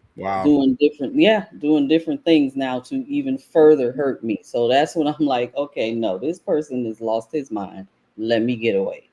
Because now you're doing things to intentionally, like you're trying to get revenge, basically. Right. And so there were some other things and I was just like, okay, no. And then now you just totally start seeing someone else. You're driving her car. You're doing all this stuff. Oh, wow. Yeah. So that's I knew it was like, okay, yeah, it's time for me to just totally leave him the hell alone. So that's what I did. So but the pulling, trying to reel me back in, with the, oh, we're gonna work it out for the kids, we're gonna do this, we're gonna move and try and get our own house and this and that. No. So that's where you draw the line. Someone who's really, like I said, when they're really intentional on working out and trying to change, their behaviors are going to change. And you're going to, once you've seen that their behavior is not going to change, that's where you draw the line. That's for me. Yes. Makes sense. It's going to, because then it's going to keep hurting until, quote unquote, you end up dead. Pretty much. That's the way I see it, or at least badly injured. So, and in doing so, I wasn't going to go that route. So that was it. I was done. Okay. And then, so the second part of your question was authorities. The what? The authorities. When do you call the authorities? Oh, the authorities. Or how do you feel about involving the authorities? Yeah. So incidentally, one of the times he hit me, we were outside, and one of the neighbors, I guess, was out and saw what happened, and she called the police. And the funny part was I wasn't going to press charges or anything like that, because he said he was going to leave and go home. What happened was he got smart with the police and they almost arrested him. No reason why I kind of told him no, because number one, he's from another country. He's from Barbados. So he's not from right. So I was like, how am I gonna, in the hell am I gonna explain this to his father? Like, what am I gonna tell this man? So so I never called the police or anything like that, because it was something that would happen for a minute, and then one of us would leave, like I would leave the house or he would leave the house. And mind you, he was still kind of staying with his dad too, so he would go over there and we would air out and just kind of. Now for other people, it's hard to say, because if somebody's just really being crazy, trying to bang down the door and if they're trying to harm you, the kids, that sort of thing, if it's getting like really crazy like that, I would say yes. But at the same time, it's hard now, because it's hard out here when you call the police for black folks. I'm sorry. It just is, and especially black men. Correct. So now you call the police, they end up dead. Period. So yeah, that's a touchy subject. You know, Right. That's what I'm asking. I never did. So, and that was Mm. so long ago. We're talking early 90s. So, you know, there wasn't all of this fast shooting and all of that, but I don't know. I just never did. I never called the police. Now, So, now, as far as with breaking off at that time, were you financially in the right state, in the right mind financially to make that breakaway? No, no. You mean when I finally stopped dealing with him? Yeah, like when you finally stopped dealing, were you in a financial space where you just said, you know what, financially I got myself? Because a lot of times, oh no, definitely not. I had two young babies. You know, we had an apartment, but so what had ended up happening was he ended up taking our daughters to Barbados so they could be with his mom, because we weren't, you know, again, we weren't sure what we were going to do. So that was okay because I knew they were going to be safe there and they didn't have to witness what was going on between us. Gotcha. So at the time, I was actually being evicted from the apartment because I just kind of let it go because of that situation. Yeah. And then I ended up going to stay with a friend, and then I ended up having to go back home, and that was hard. Oh, and why was that hard? Because my parents already didn't like him. The decisions that I made to let my children go instead of keeping them here with me. Again, they're old school parents. Your kids should be with the mother. Gotcha. Type deal. Right. But I needed time to get back on my feet, which that allowed me to do that. So I stayed with my parents for about 2 years, and then I was able to get my new apartment and get back out on my own. And I was about 25 at that point. So that did help me do that. Yeah, I took, you know how you take your little income tax money, and back then you could do that. Right. You should do that now. Unless you did about 10 grand, but yeah. Back then you could take your little $1,500, $2,000 to get an apartment. So yeah. Oh yeah. I got two questions for you. They just came in from a viewer. Did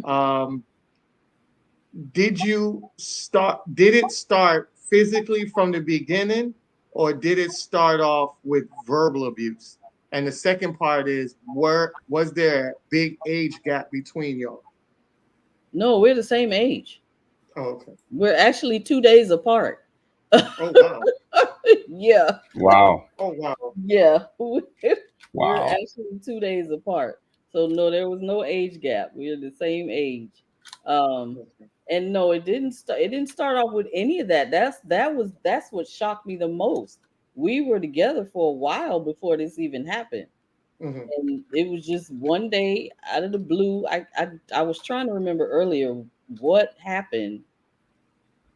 I just remember us being in my room and we were talking about something, and I don't even remember what it was, but he got angry at me and I was like, what you so mad about? Yeah. You know, so he went to leave and I'm still saying, okay, but what are you angry about? Like what did I say? What is it that's making you like this?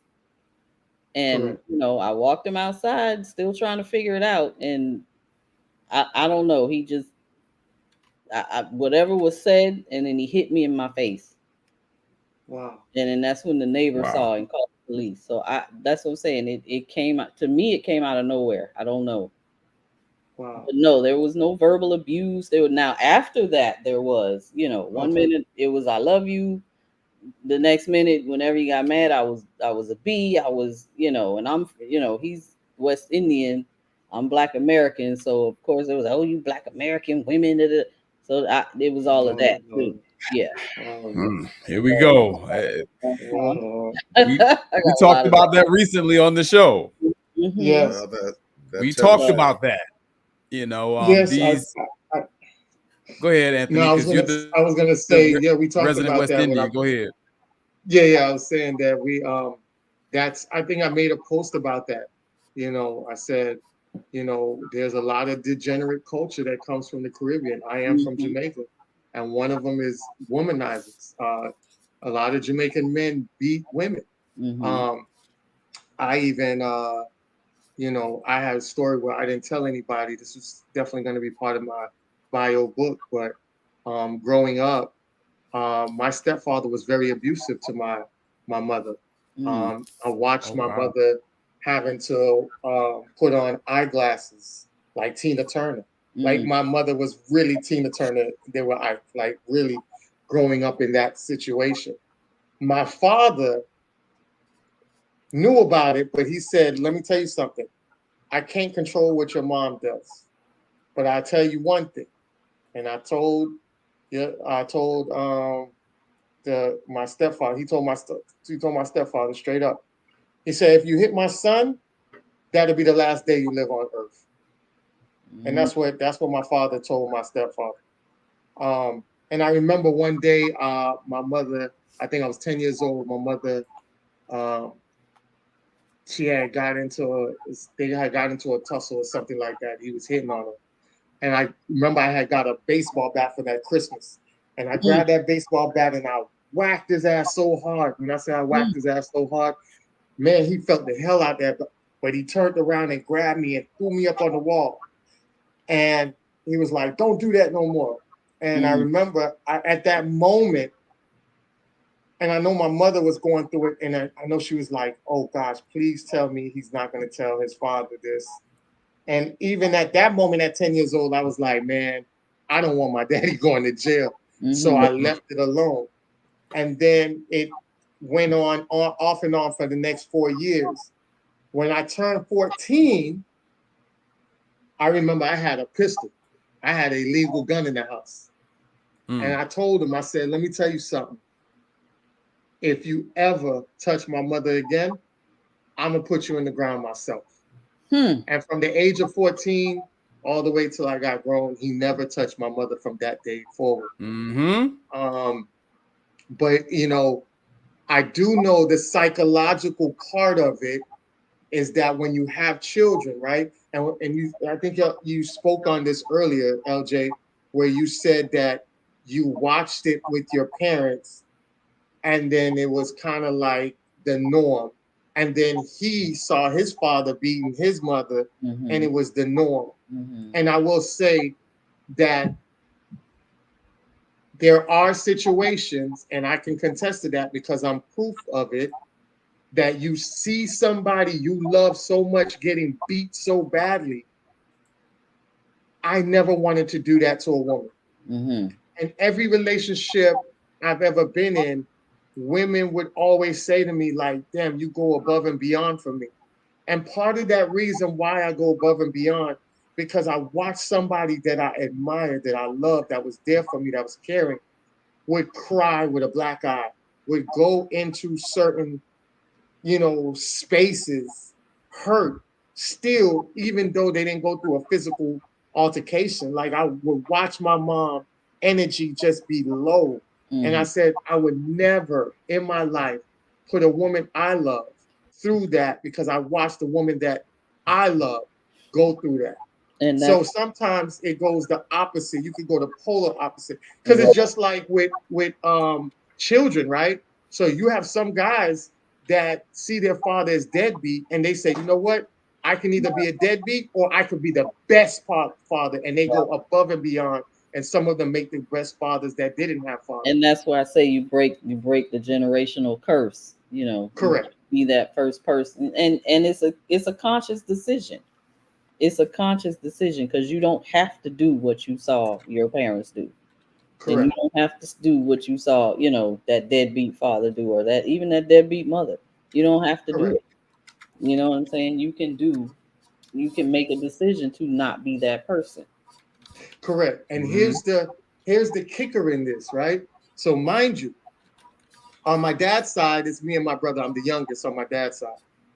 On my mother's side, I'm the oldest. So I have two younger sisters. Now, my middle sister, the middle child, me and her have a great relationship. My youngest sister is the one that is off the chain. And when I say off the chain, meaning that she is a product of her father. So when we talk about male abusers, it also can generate female abusers. Absolutely. My younger sister, I remember she had got into an altercation with her father, and they were fist fighting, like literally fist fighting at a hotel, from what I heard. I didn't hear this story till 2 weeks after. And the reason I heard this story 2 weeks after is because my sister attacked me. Wow. My mother told me, oh, you know, she got into it with her father and they were fighting, and he didn't go to jail and she didn't go to jail because the police officers was like, we'll let you guys handle that by yourself. Now, fast forward past me, my sister now has a child with a guy, and she has attacked and beat up her child's father. Wow. Now, fast forward after that, this was towards the end of last year, she got into it with her boyfriend and took her cell phone and cracked him in his skull, caused him to bleed where he has a permanent scar in the middle of his forehead now. Wow. And guess what? All 4 incidents, my stepfather, me, her child's father, and her boyfriend, she never got in trouble for all of them. Nor has she gotten help. Why is she not? Wow. What in the world? Okay. Because what happens is the court system, society has automatically put the light on women to be the victim. Mm-hmm. Right. You're absolutely correct. There's a lot of women who abuse men. There are a lot. Correct. So you know if women, there's certain women that will take that victim protection, and it would only feed them to be stronger because they haven't received any consequences behind it. They'll abuse it. So it's fueling her to be more dangerous. So now you think about it, right? You go from a fist fight. Not only that, but most women know that most men will not hit them. Right. Correct. That too. So that's another thing. Correct. So now you go from fist fighting with your father to now cracking somebody in the head with a phone. Who's to say the next guy it won't be a knife? Then after that, it might be a gun. Mm-hmm. You know what I'm saying? And my middle sister said to me, she was like, man, she was like, bro, I'm gonna be honest with you. When you first, you really wasn't coming around the house as much, and it kind of hurt me because I felt like you were distancing yourself from us. But after watching my sister, and even my sister, she was at the point where my little sister was at the point with my big sister where they were about to get in the fight. I remember her coming home, taking her from the job. They worked together. My sister, I actually got mad at my sister, and this is after our altercation, my little sister. I got mad with my big sister because she had let my little sister out in the middle of the night at 3 o'clock in the morning. And I said, listen, I understand how psycho she is, but you cannot put her out 3 o'clock in the morning because you just never know what would have happened. Thank God nothing happened to her and she found her way home, but that could have also took another left turn somewhere else. Right. You know what I'm saying? So I was like, it's crazy that we tried to ask for help for her. We tried to get her help, but she doesn't want to help herself. So my big sister saw that and was like, that's when it opened her eyes to say, you know what? I understand your piece, because now my sister, she's ready to move. And she's like, yo, once I move, that's it, girl. Like that part, I don't want no connections with it. And I just told her, I said, look, once you get outside of the house, it's a whole different thing because you can manage how you deal with people. And that's what I've done. I've managed how to deal with that energy in that household, and I maneuvered with it. I have a relationship with everybody in the household, but I use it on my terms and my boundaries. So I thought I bring that up because a lot of times people don't understand that you can curate somebody as a domestic abuser, regardless of the gender, by them viewing it. You can either be like that or not be like that. Right. And I'll rest my plane on that. Very well said. Very well said. Bob, you got Indeed. anything? What you got, Bob? I'm listening. The couple questions I had that I would have asked LJ, she already answered when she was speaking. What I will say though is big kudos to you for choosing to come onto the platform and to express yourself and to get really deep and personal. And I know that you've done a lot to get beyond where you were, and I can hear the healing in your voice. But at the same time, you know that things like trauma and abuse, that doesn't ever completely go away. So I know that there were some memories that probably kind of triggered some emotions a little bit, probably took you to a few places you didn't necessarily want to go to, and made you feel some type of way. So I really appreciate you for being vulnerable right there with us, for trusting us to come here and express that and to be transparent and put that out there, because this is a very important conversation to have. And it seems that it's when high profile situations like with Diddy and everything comes up that these conversations happen. But these do need to happen a little bit more frequently. And it's important that we hear that we don't just talk about this in a bubble, just talk about these people, but we speak to people who have been involved in these situations, and we speak to the survivors. And they have a chance to express themselves, to kind of get that out there for their own sake, but also for the benefit of others, because this is the internet. We don't know who's going to see this, who's going to bump into this. And maybe just hearing your voice, hearing your experience, hearing your words are going to be what someone needs to make a decision that they otherwise wouldn't have been able to make. Right. Cause them to see things differently, maybe open their eyes to something. Maybe they've been in denial, and just something, even just a situation, even just a specific event that's almost mirror to what they've been through is what it's going to take to get them to open their eyes. So thank you for volunteering to be that. Hopefully this does go far and does a lot of good for many people. I hope so. I hope so. I mean, it's been a lot of years, and yes, some things do trigger me. Bring, I have flashbacks every now and again, but I've dealt with it.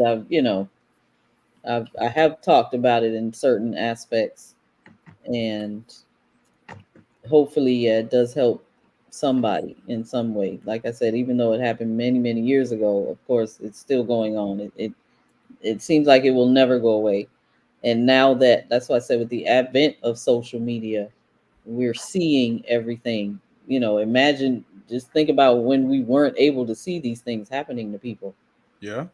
And what was happening to people. Correct. We only heard about it once it happened, or once they were dead, or once, and then you realize, oh my goodness, they were going through this for years and years. Nobody knew. But now, and being in the field that I'm in, like I said, I'm still hearing these stories coming up, and it's like it so I know that's what caught my eye earlier, when Anthony was saying something about preventing. I don't know if there's a way to prevent it from happening, because just people, like I said, a lot of the times people don't know that person is capable of doing that until it happens. So there's really no preventative measure. Of course, you ask somebody, do you hit women? They're going to tell you no. Yeah. Because they're interested in getting to know you. But eventually, when those walls fall and you get comfortable, and then all of a sudden, hey, I never saw this side of you before. Where did this come from? Yeah. That's generally what happens. So I don't know, but talking about it at least, and holding people accountable for their actions may prevent it from happening as often as it does. Maybe that, I don't know. Yeah. I don't know, but I agree in that we definitely have to have more conversations about it. It's still taboo. It's still, it's still hidden and swept under the rug. In a lot of black households, and I say black households because these are the patients that I encounter. Yeah. And those are the ones who tell me, my mother knew and she didn't do anything about it. So and so didn't believe me when I tried to tell them. So this is what I'm encountering. So we as a community, as a culture, definitely have to talk about it, so that more people feel safe in coming forward, or at least telling a friend or a family member, and getting help, or getting out of that situation before it becomes detrimental. Yeah. One thing that really jumps out to me, and really, really, really stands out above all else, I'm hearing you, and I'm seeing the other sister in the chat also saying, that they were going through some of these horrible things, Mm-hmm. and they never called the police Mm-hmm. because they didn't want to endanger a black man. Yeah. And you see in a lot of discourse on social media, the gender wars, oh, women hate black men and black men hate black women and whatever. But just, this directly contradicts that theory that black women don't love black men, because here you are being terrorized and you're still putting yourself before the other person. Disarming. That's remarkable. And it's actually pretty common. So I commend you for that. But again, I think it's also, I guess, from my own experience and my own childhood and my own, I didn't see that either. I didn't see any police calls. Mm-hmm. I hear you. Came to my house, so that was I hear you. not ingrained in my head. If somebody does something to you, you call the police. No, Yeah. I didn't know anything about that. So I don't even think it was protecting him. It was that's just something I didn't know. I didn't know to pick up the phone and dial 911. Right. So I didn't do that. I did want to show this because you said you talk to different patients, and you notice that they have a lot of stories about the domestic violence. But I remember this fact, right? This fact came out after the pandemic. There was a report released today by the National Commission on COVID-19 and Criminal Justice that shows domestic violence incidents in the United States increased by 8.1% following the imposition of lockdown orders during the 2020 pandemic. Absolutely. Absolutely. A lot of my patients were, because people actually had to be in the house with each other. Yes. And they didn't know how to deal with that. You got this person going to work and this person going to work, or this person going to work and this person's home with the kids or whatever. Correct. They weren't together. So now you forcing them in the house. They can't do anything but sit around each other. Mm-hmm. Well, frustration comes out. I can't go to work. I can't go out. I can't, you know what I'm saying, do what I want to do. The kids are running around screaming, hollering. This is like what? Yeah. A lot of that kind of, those were like Molotov cocktails inside of living rooms. It was crazy. And then also, just being straight up, a lot of times they really don't like the other person that much. Exactly. And now you got to be around their ass 24/7. Now shit coming out. Because you were able to go out and at least get away and go hang out with your boys, or you going to see your sneaky links or whatever. Yeah. Those statistics are actually very common up north as well too, in places where it snows a lot or where they have really rough winters. New York, Washington, all those places. Mainly winter, because winter is the one season where you can have like a weather condition where it can long-term affect you. I mean, it can be like a snowstorm, blizzard that people trapped in. You're But stuck in the house. whether it's really cold or even if it's like really hot. So if there's like a heat wave is going on, any condition where people really can't leave the house for one reason or another, it's flooding or there's storms or whatever. When people tend to be cooped up for long periods of time, typically you'll see those numbers go up for that same reason, because people can't get away. It could be that, someone who has anger issues, they're cooped up in the house with the other person. Or if you have someone who's a victim of abuse who would normally be out the house to try to minimize contact, now they can't get away. So like you said, they're all cooped up. And so usually it's almost like a flip side of a coin. When the weather is fair, usually that domestic violence rates are kind of downish, whatever, but other violent crimes is up. So robbery is up, arson is up, assault is up, whatever. But when people are cooped up, the external crime goes down and the domestic violence rises up. So it wrote, because now you when COVID happened, you couldn't even be in the shelters. You couldn't even, because nobody could be near each other. True. Yeah. True. So now you're at home with your abuser. Oh, yeah. You know what I'm saying? So that's wild. Yeah. Domestic violence paradise. Yeah, it was crazy. It was crazy. So Listen, yeah. it's go ahead. I'm not. I'll catch you. Go ahead. You were gonna say. Who?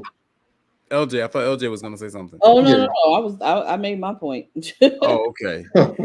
Yeah, I mean, what really, really baffles me is that, with all of this going on, with all the domestic violence and so forth and so on, it gets back to something that Bobby just said and something that you said earlier. I do believe that there is a preventative measure for this. And I believe that at least on some level, right? I don't think there's anything foolproof, but a very good preventative measure for this, I believe, is a thorough vetting process. Now, I heard what you said, and I'm with you. I get it. Sometimes you meet this person, they never would act like that, and you don't know. But there are a lot of people who see the signs and just quite frankly ignore them. Now that is very true. Okay, and that right there, there's a whole, there's a lot of that going on, and we talk about this on the show all the time, where, people see these signs or they don't look for the signs. They don't ask the proper questions. When I'm writing a whole book on this right now, called The Relationship Book of Questions, and, how to ask some thorough vetting questions so that you can really kind of get into who a person is before making any major commitments to them. You know what I mean? I really, really think that's going to help a lot of people, because I'm telling you, some of the people I talk to, even now, people who've been married a very long time. I've only been married a little over a year. I know people who've been married for 10 plus years that don't know the most basic things about the person they married. I'm glad you brought that. I'm just saying. It's true. It's absolutely correct. This is my second marriage, and I'm 2 years in, and I'm like, yeah, I saw, but here's the problem with that, and I don't mean to cut you off. Sure, go ahead. Here's the thing, and it's mostly women. I will say that. I'm glad you said it. Go ahead. And I have no problem saying that, because I have a certain level of confidence and a certain level of self-esteem. Not everybody has that. Okay. And that woman, when they see those red flags, are going to think, I'm going to be the woman to change it. There you go. Woo! I like this sister. Yo, that right there, that was monumental. Yeah. Sister. So that's where you get to ignoring the red flags. Yes. Or not having and I won't say the confidence, but having the fortitude to leave that person alone. There you go. You want to see how far you can get with them, and da da da da da. Yes. Yes. I see. I I've seen it. I'm Done it myself. glad. Done it myself. That's why I can speak to it. Yes, I am Right. so thankful to you for that line Yeah. because that's a big one. You know, a lot of times, unfortunately, our sisters put themselves in harm's way because it'd be for the dumbest damn reasons. Because he was tall. Because I liked his tats. Really? Yeah. Because you know, I'm gonna keep it a buck. Like I talked about this before. Like back in the day, you know, a lot of the quote unquote good guys were overlooked. I was one of those guys back in the day. I was overlooked. And then you see the We as bum women, ass. we like to take You know on, what I'm we saying? like to take on projects. There you go. I know a sister who actually told me this about some of them Home Depot, Lowe's, Ace Hardware dudes. That's who they like. the DIY specialist. A sister actually told me this. She likes guys, you know, that she needs to fix up because she feels like they need her. I looked at her like she had 3 heads. I was actually thinking about talking to her before that. She said that. I'm like, yo, this woman is insane. Yeah. But this, like you said, it's which means if she liked you, that might have been a time for you to check yourself. I know, right? You looking like work. Man, look. I'm just saying, bruh. I'm glad that I never got the confirmation from her crazy ass. But dude, this is a problem. And this is, you know, a lot of women dislike Kevin Samuels, but in many ways, he was one of the best things to happen to some sisters because he gave them the brutally honest truth. And that was something he used to say quite a bit. You know, unfortunately, a lot of women just have these pathologies, you know, where they kind of date down, you know, and they don't see it as that. You know, it's really actually when you look at it and you really analyze it, it's a type of security mechanism because again, you know, her whole thing was, well, he's going to need me. And I'm not sure that that's the proper way to approach a dating environment, you know, where you're supposed to be having mutual interest and respect. You dig? It just doesn't make any sense, you know, to approach it from that angle. And then when it happens, not if, but when it happens, when it blows up in your face, now you want to cry foul. What are we doing? You know, we really, really have to go out of our way to, because a lot of us, you know, especially women, again, unfortunately, they're not raised with their fathers in the home. And if they were raised with their fathers in the home, a lot of time they don't have a very good relationship with their fathers. And their fathers would be the ones that would instill in them the proper way to vet a man, you know, and since they don't have that, they just kind of go into the dating game kind of green. You know, they don't know what to look for. They don't know what game looks like. This is why it was always so important. You know, you got to meet my father. Yeah, you can meet my mom. You can charm her and all that shit. But my father, he can look at you and he has a pretty good idea of what your intentions are because he's a man. He has that frame of reference, you know, and I would really like to see more sisters, you know, avoid this type of thing through having some really good questioning and some really good methods of getting to know men better and ways of being able to identify red flags. You know, I think it would really, really be helpful to a lot of the sisters out there. We had a sister just made a comment too. I think again, it's a matter of brokenness. We attract what we are. And she says she's been that woman, had to take her 5 years alone to heal. Well, shout out to you, sister. I'm glad that you did heal. Go ahead, Aunt. You wanted to say something?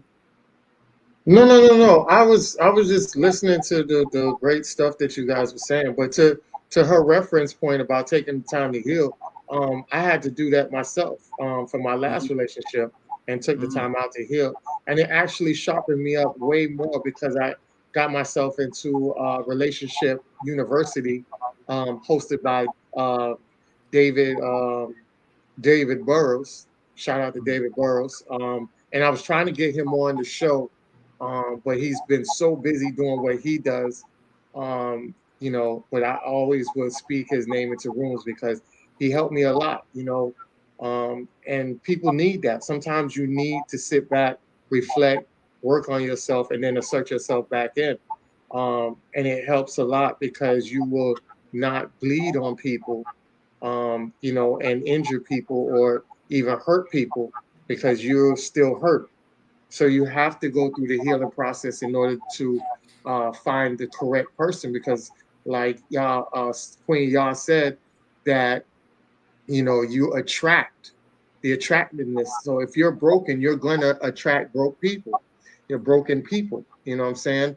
If your energy is high and you're flourishing and healthy, you're going to attract healthy people. The only people that attract both, and I talked about that, is empaths. Empaths attract both sides of it because that's who you are. Not everybody's built to be an empath, but those are the exceptions to the rule. But the natural order is you attract the energy that you are. So I've talked to sisters and I've talked to young men about that. You know, when you look at and complaining about stuff, you got to really look in the mirror and see what you got to do because it starts with you, your core, your energy. And I'll land my plane on that.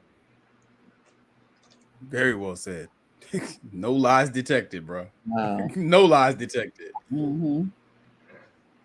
So yeah, we about to get up out of here. I know you do phenomenal work in the field. Do you have any resources that you personally use or you offer to the people or the patients that you deal with that has deal with domestic violence? Do you have any resource as far as who they can call, organizations or anything like that that you can put out there? Not really organized. You know, most of my patients are, you know, they're private patients, so we do counseling, or I may hook them up with a counselor in my office. But again, they have to kind of want to get that kind of help, you know. Yeah. Anybody can seek counseling anywhere. You know, now there's everything is basically over the phone or video now, so it's a lot easier. Correct. You can, you know, if anyone is looking for a counselor, there's growtherapy.com, GROW therapy.com. There's also Alma, ALMA.com. Those are platforms that are out there now that people are using.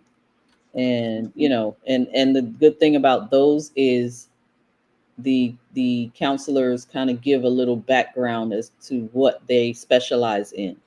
So it's easier to pick people out, you know, pick a therapist out as opposed to just just calling a random person now. You just have to see how they are. You can actually read their bio, read, you know, some of them they specify in trauma therapy.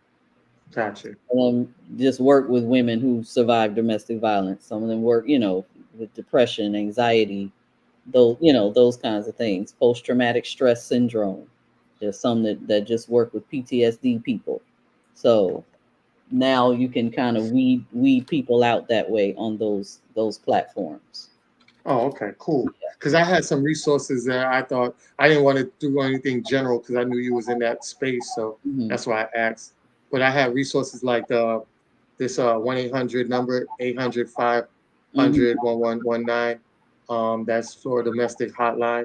If anybody need that, and also there's a PO box, the Florida Partnership to End Domestic Violence.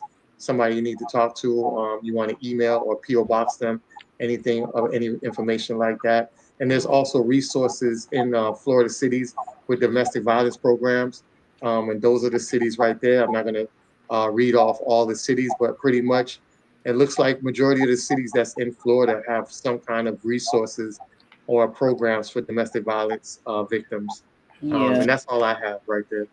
Yeah, there's another phone number, 1-800-799-SAFE is another national domestic violence hotline. All right, appreciate it, man. Thank you so much for coming up here the bravery. Like I said, I told you earlier, so many people didn't want to speak on it, for various reasons. And I'm not, there's no shade to anything like that. I'm just grateful for the people. But, like I said, I've dealt with it for years, so I'm okay at this point. Okay. With talking about it, dealing with it, being open. Hopefully it helps someone. Oh, definitely. I'm getting the text in that this was a wonderful program tonight. So much great information. So thank you for that, because you brought a different dynamic. Because as men, a lot of times women sit back and say, "Oh, how y'all be talking about women issues and y'all don't have no women around, or you're not a woman, so you don't really know." So now you have somebody like that. We can ask the questions, and you can give us the true understanding and the things that we're saying. You have co-signed in some things that you haven't enlightened us on that we didn't know. So that's why it's so important that we wanted to have somebody like yourself on here from the opposite gender to go ahead and answer the questions and also speak from a perspective of a woman, that we have no identity. We don't have any curation to how you guys think or how you function, because we're not women. We're not biological women. We operate out of masculinity. We operate out of your divine femininity. So thank you again for coming out here and making this such a wonderful show tonight with so much great information that will end up saving somebody in the long run. You're quite welcome. Thanks for having me. Shout out to you, sister. Thank you so much for stopping by. No problem. All right. So good night. Have a good one. Talk to you. All right. Blessings. Bye. Oh, shout out to LJ. She's going to be what do you call it? We're going to see Ali, the comedian Ali Sadiq. Okay. He's coming here later on. So she's going to be out there with her husband. I'm trying to get tickets to see what goes on and see what's good, because that's one of the comedians one of my favorite comedians that I really, really enjoy. So definitely. Ain't that a dude from Houston? Yeah. Okay, I gotta check him out. Like the bald head guy. I don't know. I heard Cat Williams talking about him with Willie D. I don't know who he does. You may have heard of. He's I think he's most famous for doing routines about his time, because he served time in prison. Yeah. So some of his jokes kind of center around that. Yeah, he's a storyteller comedian. So he tells the jokes in the form of telling his life story. But he's super talented and super dope with it. Super funny. Okay. You may have seen a joke or two and didn't realize who it was. I'll find correct. some stuff. Correct. Okay. When those tickets drop, let me know. I'm see if I can maybe jump on that too, because dude is funny. Definitely. We could definitely do a Manversations trip out there. So been a great night tonight. We definitely want to go into our last segment, which is the crown check for tonight. The crown check for tonight is going to be somebody very different. I mean, the approach of the crown check is going to be very different. So shout out to this sister named Shelly Rhymes. Have you guys heard of Shelly Rhymes before? No. No? Okay. The name sounds like it could be familiar. I'll know in a second, obviously. All right, here we go. Shelly Rhymes. As rookies, I'm a pronoun, but I won't say a name like no noun. That's beside the subject like a predicate. If we ain't seeing verbs, then those words are irrelevant. Even if they eloquent and soft-spoken like satin, it's better that you know that most words come from Latin. The history of words is called the derivation. And you can go there for full clarification. Literacy can literally repair a nation. Never leave a meaning open to assumption. When I say but, it's in terms of conjunction. You don't have a dictionary? Ludicrous. You need to parse words like unscrupulous. That word has 4 U's. But don't stress the definition. I meant for you like a preposition. I like to read, and when I learn, I practice. All right, and then I have this other video of her real quick. Last video of her. Super dope, super dope. Pay attention. He says Shelly with that mouth do rap about important shit like reparations ordinance with no plans on reforming it, extortion plans, abortion bans, tasing us and then claim we insubordinate, racists still want to hang us like an ornament. Here's a pill, take it if you feel disorderly. The psychiatric industry is killing it.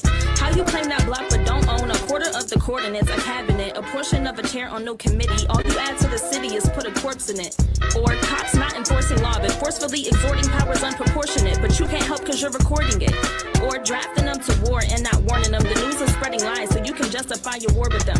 You take the truth and then twist it like contortionists. Report it to the blogs, now you the source of all this Corlin. That flu shot that you got hurts, but you absorbing it. The CDC is code for extortionists. That's why I don't trust the FBI, the CIA, the ADL, the FDA, or products that got pork in it.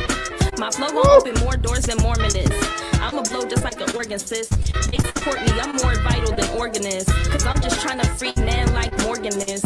I see how you treat the ladies, but want me to have your babies. Put a sock in it, I mean a stork in it. Go find a nearest socket, stick a fork in it. Better hope it have a short in it. Another single parent household, unfortunately. She is stanky dope. Jesus.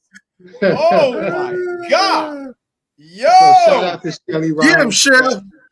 Check her out. Shelly Rhymes. SHELLEY Rhymes. Wow. Right? Yeah, she's phenomenal. Yeah, that shit was dope. That made the hip hop in my heart giddy. The first 3 words she spit, I started getting giddy. Like, ooh, okay. Oh, boy. Yeah, she's nasty with it. Yeah, I'm gonna send her some tracks. My God. Okay. Oh, have mercy. Because look, I got crazy tracks, man. Yeah. It's just I don't have nobody to give them to. Like, you know what I'm saying? I'm not. I made a conscious decision not too long ago. These little hood boogers that's out here right now that call themselves rappers, especially these little I'm a hoe female rappers. Correct. I don't give a damn. I was dealing with somebody in the industry this week. I was corresponding with them. Man, the game is something. I don't even want to talk about it. It's bad, but like her, I'm gonna send her some shit. She is silly dope. Silly dope. Okay. Yeah. Make sure you send her your strip club beats too. Don't exactly. Those, man. Don't be hold on to those. They need to hit us in the strip club. They really do. Yeah. Get their ass off that pole and get them in the library. Goddamn it. I'm just saying. Read a book. Okay. I think that's a nice. It was a nice shift in that direction. When I ran across her, I was like, we need more of that. So why not honor that and highlight that? Get away from the sexy reds, the lottos, and all these other women that just curating and bull crap out there, and let the sisters know, hey, you can be very educational and very dope with it, wordplay, sick with it, and talking about informational stuff. If you listen to what she's saying, it's impactful. Like, who thinks of stuff like that? You know what I'm saying? Shawty is an asthma pump in a dusty ass attic. Yeah, real talk. She's an asthma inhaler. Just look, it's breathing again, man. Bro, I'm looking at her page. She has on clothes. Yeah. Okay. She has on clothes. She has a a man. She has a black man. Yeah. You dig? She posts about things that are, consistent with the stuff that she raps about. Exactly. You know what I'm saying? Like she has respect for herself. You can tell just by the type of stuff that she posts that she has respect for herself, and that she values the intellect that she has. You know what I'm saying? And she wants to share that gift with the world, and that is so dope and so rare to see, especially in women. It's sad to say, but the way that they have successfully perverted the female rap space, the way they polluted that shit, it's really disgraceful. And I love to see sisters like this, sisters like Ciroc, sisters like Rhapsody. I mean, they just tear it down. That sister was so dope. Wow. Just wow. Shout out to Rhapsody, man. Rhapsody album is superbly dope. I gotta check that out. If she doesn't win a Grammy for this album, something is wrong. Yeah. Well, I have made a post. Yeah, I made a post that she was on the Breakfast Club the other day. I had made a post about it, and I said, man, y'all gotta check the album out, because I had listened to the album out. It came out Friday, and I listened to it while I was at work, man. And I'm talking about, man, that album is like Kendrick's Pimp or Butterfly mixed with Mr. Morel put together. Word like that? Yeah. So must hear. Yeah. No, I gotta hear this. Yeah, definitely. I gotta hear this. Okay, I'm gonna definitely check that out. All right, well, you guys close us out, man. Take us out tonight. Bob, what you got? What you got? I'm gonna go last. Go ahead, Bob. So first and foremost was gonna do to the top of the show, but I didn't necessarily want to mix and blend this in at that moment. But today is a special day. It is a holy day. It is one of the days of the year that is most significant. Of course. Because today we celebrate the 99th birthday of the great El Haj Malik El Shabazz, aka Detroit Red, but better known and beloved as Little Malcolm X. Shout out to our beloved elder. It's crazy to think that he would have been 100 next year. Wow. And he didn't get to break into the 21st century with us. But in the limited time that he did have here, my God, the brother did so much. He made such a worldwide, global impact. Definitely goes to show that, it's not so much length of time, but quality of time. You got some people who have made it to see 100 years of age, and they didn't have much to show for it. Yeah. And you have those like Malcolm who cut down in their prime, and they did enough to easily fill 2 or 3 lifetimes over with room to spare. So we're grateful for his lessons. We're grateful for his teachings, his impact, his unapologeticness, his fierceness, his courage. Also grateful to his family for allowing him to be who he was to us and for us.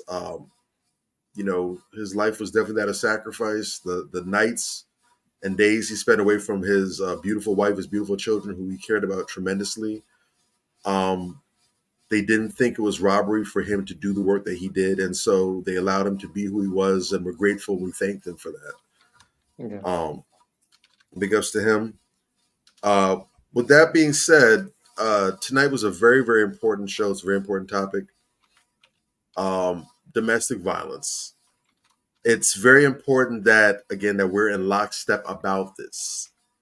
And domestic violence across the board. Doesn't matter if the perpetrator is a man or a woman, if the victim is a man or a woman. There is no such thing as acceptable domestic violence. Yeah. And the information and resources that are out there, definitely go ahead and familiarize yourself with them. In addition to the hotlines that are out there, and we're definitely going to go ahead and post those on the notes for the show later on. I would strongly advise anyone, male or female, if you are a victim of domestic violence, or even if you're not a victim, but you know someone who is, or you simply want to be more able to help those around you who may be victims to it. Don't just stick with the hotlines, because sometimes it's difficult to get a hold of these numbers or resources, or sometimes these numbers are known.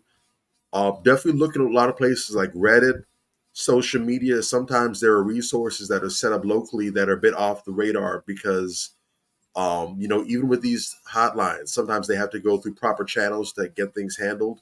And sometimes if the situation is dire, that might not be fast enough. If a situation has gotten really severe where the victim feels the other person is spiraling, they might not have time to go ahead and put in a call and wait for a proper investigation. Sometimes there needs to be some more immediate action. Domestic violence survivors, they have resources. There are sometimes hotlines or more local, I don't want to say vigilantes, but localized bodies that are able to provide resources. They can get you to safety. They can provide you with shelter, food, and resources. They can give you cover to protect you and your children or whoever may be involved. So look into those as well. Make use of those. And the most important part is to be courageous. Once you reach the point where you know it's enough, don't second guess yourself. Get out. There's not much that you can do to really prevent domestic violence, like was said. It's difficult to kind of determine these things, especially if you don't know what to look for. And sometimes those signs might not be readily present. I will say the most sure thing that you can do, the most important, impactful thing that you can do to prevent further or continued domestic violence is one and done. And I don't care if it's a man, I don't care if it's a woman.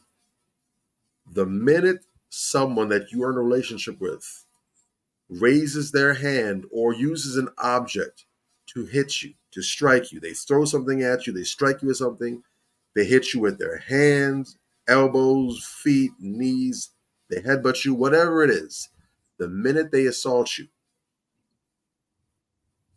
that's it. One and done. You do it, you get one. You get one freebie. After that, there's not going to be a second time. You're out. Do not pause to reconsider, well, was it something that I did? Did I do something to deserve this? Or did I have it coming? Or, well, we've never done this before. Don't rationalize it. That's the deal breaker. They put their hands on you. You do not give them a chance to do it again. Doesn't matter how much they apologize, the flowers, they offer you the best makeup sex or whatever. No, that's it. Done. Yeah. One of the things that makes abuse so sinister is that it's often cyclical. It's very insidious. Usually, and she kind of spoke to this. In her case, it was kind of a initial thing and it can move that way. But what she described afterwards is typically how it goes. There's usually what they refer to as like a honeymoon phase where it's all lovey-dovey. There's flowers, cards, and candy. There's sweet whispers. Maybe they take you out to your favorite place. There's all the romancing and all the gentleness, the kindness, the reminder of the person that you fell in love with. And then slowly it starts building up. There's the passive aggressiveness. There's the lack of communication. They're more sharpish with the attitudes and more snippy with you. Maybe they get more hostile. And then finally, once it reaches a peak, the violence again. And then you go back down the hill and the cycle keeps on going. And that's one of the reasons why it's so difficult for people to leave, because, yeah, there's this horrible stuff. And people might see the black eyes and everything, but they don't see when this person is being tender and kind. They're doing their best to win you back. And in some cases, once you've really come attached to this version of the person, you start thinking, well, maybe I can weather the storm a little bit. Maybe I can kind of, just deal with this as just one hit, or, it's fine. I know how to deal with it now, whatever. I can kind of get through that to get to the good side. And unfortunately for some people, that either at best becomes a thing where this is their reality, and at worst, it escalates to the point where they're dead. Don't allow yourself to get on the roller coaster. You get popped the first time. That should be the wake-up call. That should be when they knock some sense loose in your head. Okay, so you know what? Find the exit. Do not stick around for them to go ahead and get you in that lovey-dovey phase. Period. It's not cute. It's not attractive. It's not a sign of love. It's not, well, this person only does this because they care. They wouldn't do this if they weren't a vet. No. This person needs help. Rational, civilized, functional people do not put hands on those they claim to care about for no reason. Or for a reason. You don't do it. There's no excuse for it. There's no justification. There should be nothing that you can say to someone you care about that can get them to knock you out or to put their hands on you like that. Self-control, damn it. Real talk. Self-control. So if this person is proving, especially if this happens over just plain conversation, they put their hands on you, they assault you, leave that person to fend for themselves. Much love to all the survivors out there for domestic violence. If you are presently in a domestic violence situation, strongly urge you to go ahead and do what you know inside you should do. Get away. Make the arrangements. And when that time finally comes, please commit to it. Don't hesitate. Don't second guess it. Go with it. Trust your gut. Go ahead. What you got, Major? No, hey, you pretty much hit it all out the park there. I just want to say special thanks to the sister for coming on. Yeah, shout out to El Haj Malik El Shabazz on his birthday. Shout out to Sister LJ for coming through and giving her personal story. Shout out to Brother Anthony for sharing some of his personal stories. Some very personal shit you was getting into there, and I did not know those things went on with you, man. That I appreciate that. Oh, yeah, look, we all have to be able to come to the table and kind of come outside of our comfort zones for the greater good. Mm-hmm. You know what I'm saying? The whole Diddy situation is the reason why I was like, you know what, this week we need to talk about domestic violence and tie that in. Because you got a lot of people out here, a lot of jokers like Diddy, that hide behind their money and hide behind their celebrity, hide behind the fact that, you know, these numbskulls out here worship them, you know, and you got to be able to see through that shit, man. You see people for who they are. You know, even last week when we were having these discussions about Drake, you know, in the Kendrick Lamar battle or whatever the case may be, and people were, you know, defending Drake, you know, messing around with a 17-year-old girl on stage. I block people because of that shit. You know what I'm saying? And this guy, Marvin, that clown, I had to block him because of that. You know what I'm saying? Like, when you get around little creepy people like this, you know, you really, really, really have to say to yourself on social media and everywhere else, if this person is not, this is how I block a lot of people. I know, you know, Bobby thinks I kind of block people a little willy-nilly. I get a little crazy with it.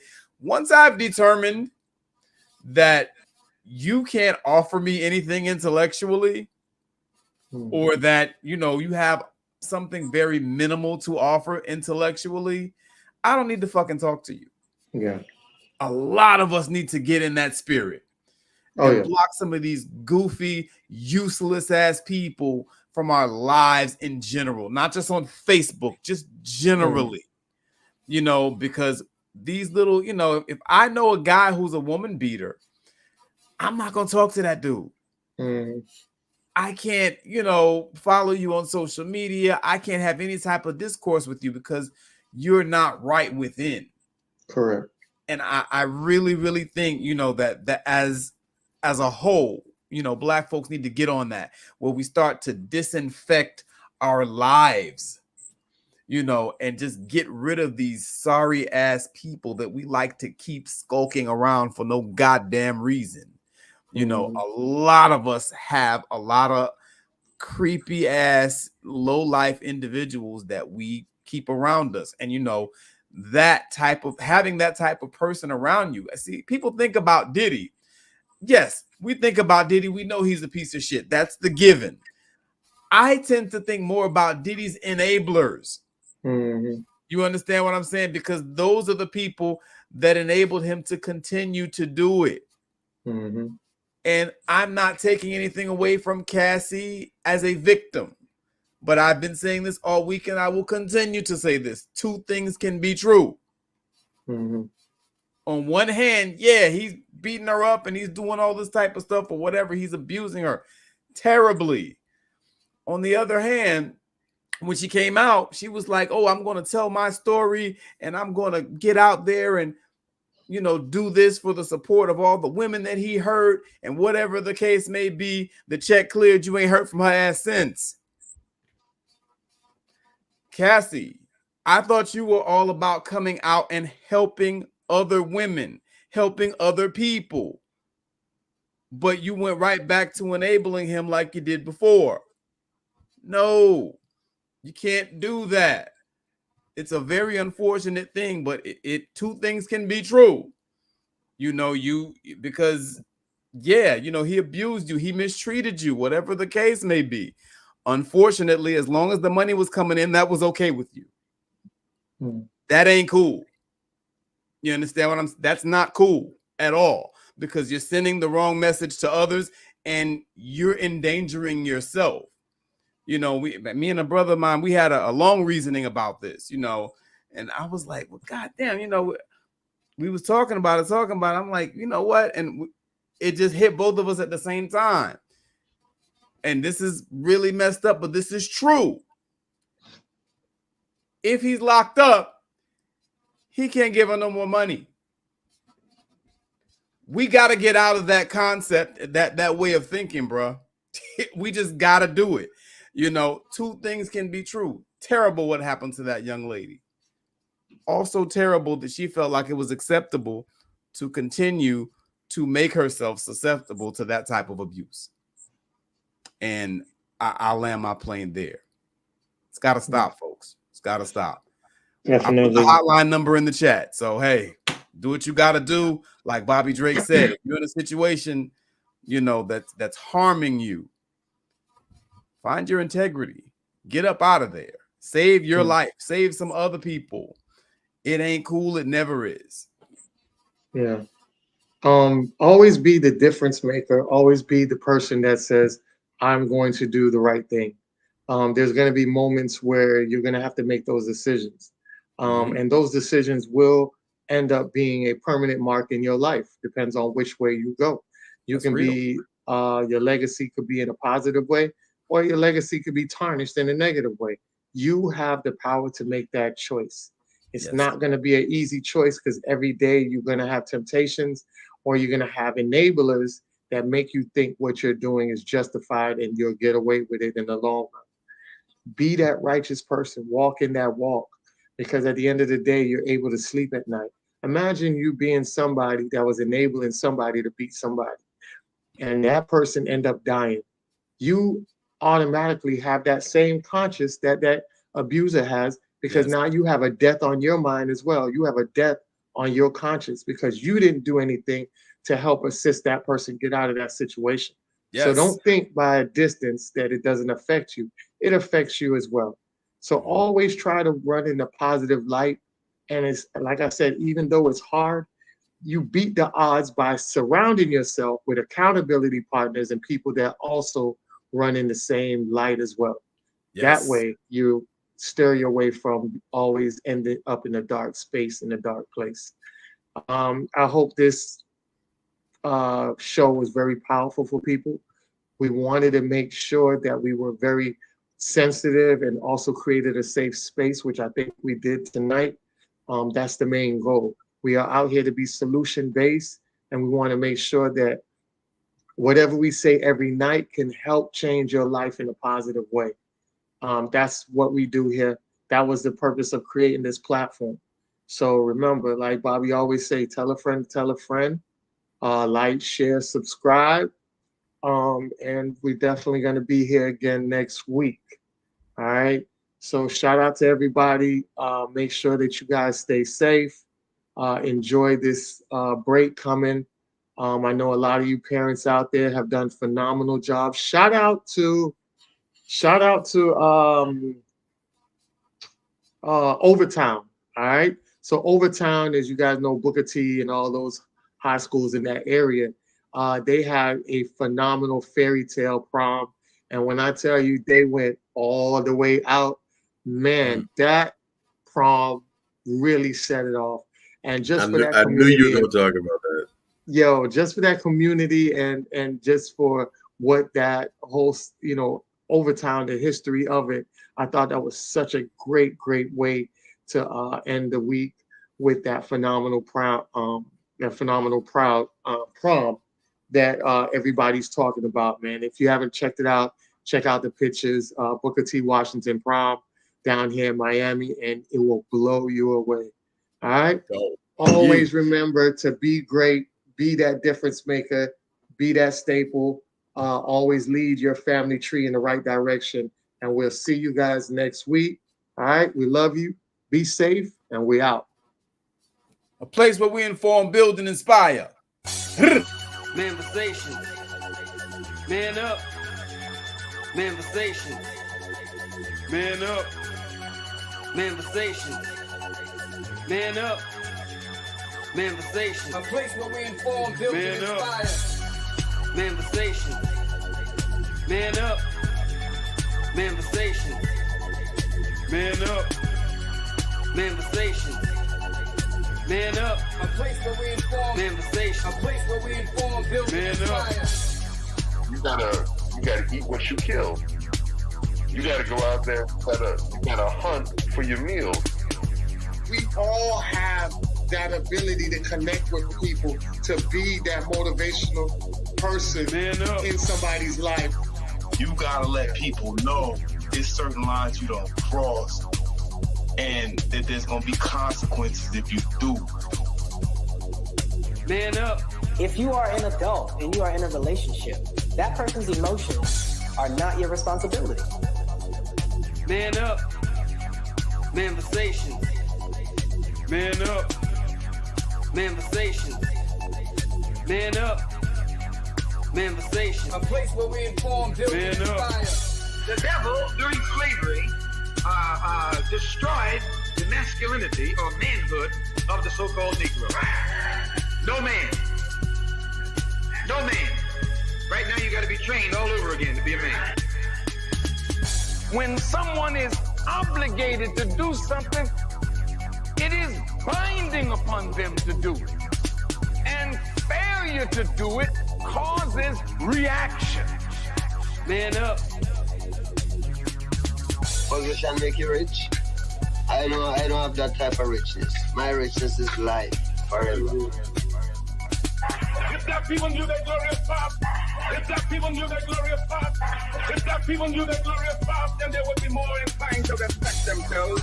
I'm not saying I'm going to rule the world or I'm going to change the world, but I guarantee that I will spark the brain that will change the world. And that's our job, is to spark somebody else watching us. A place where we inform, build, and inspire. Manifestations. Man up. Manifestations. Man up. Manifestations. Man up. A place where we inform.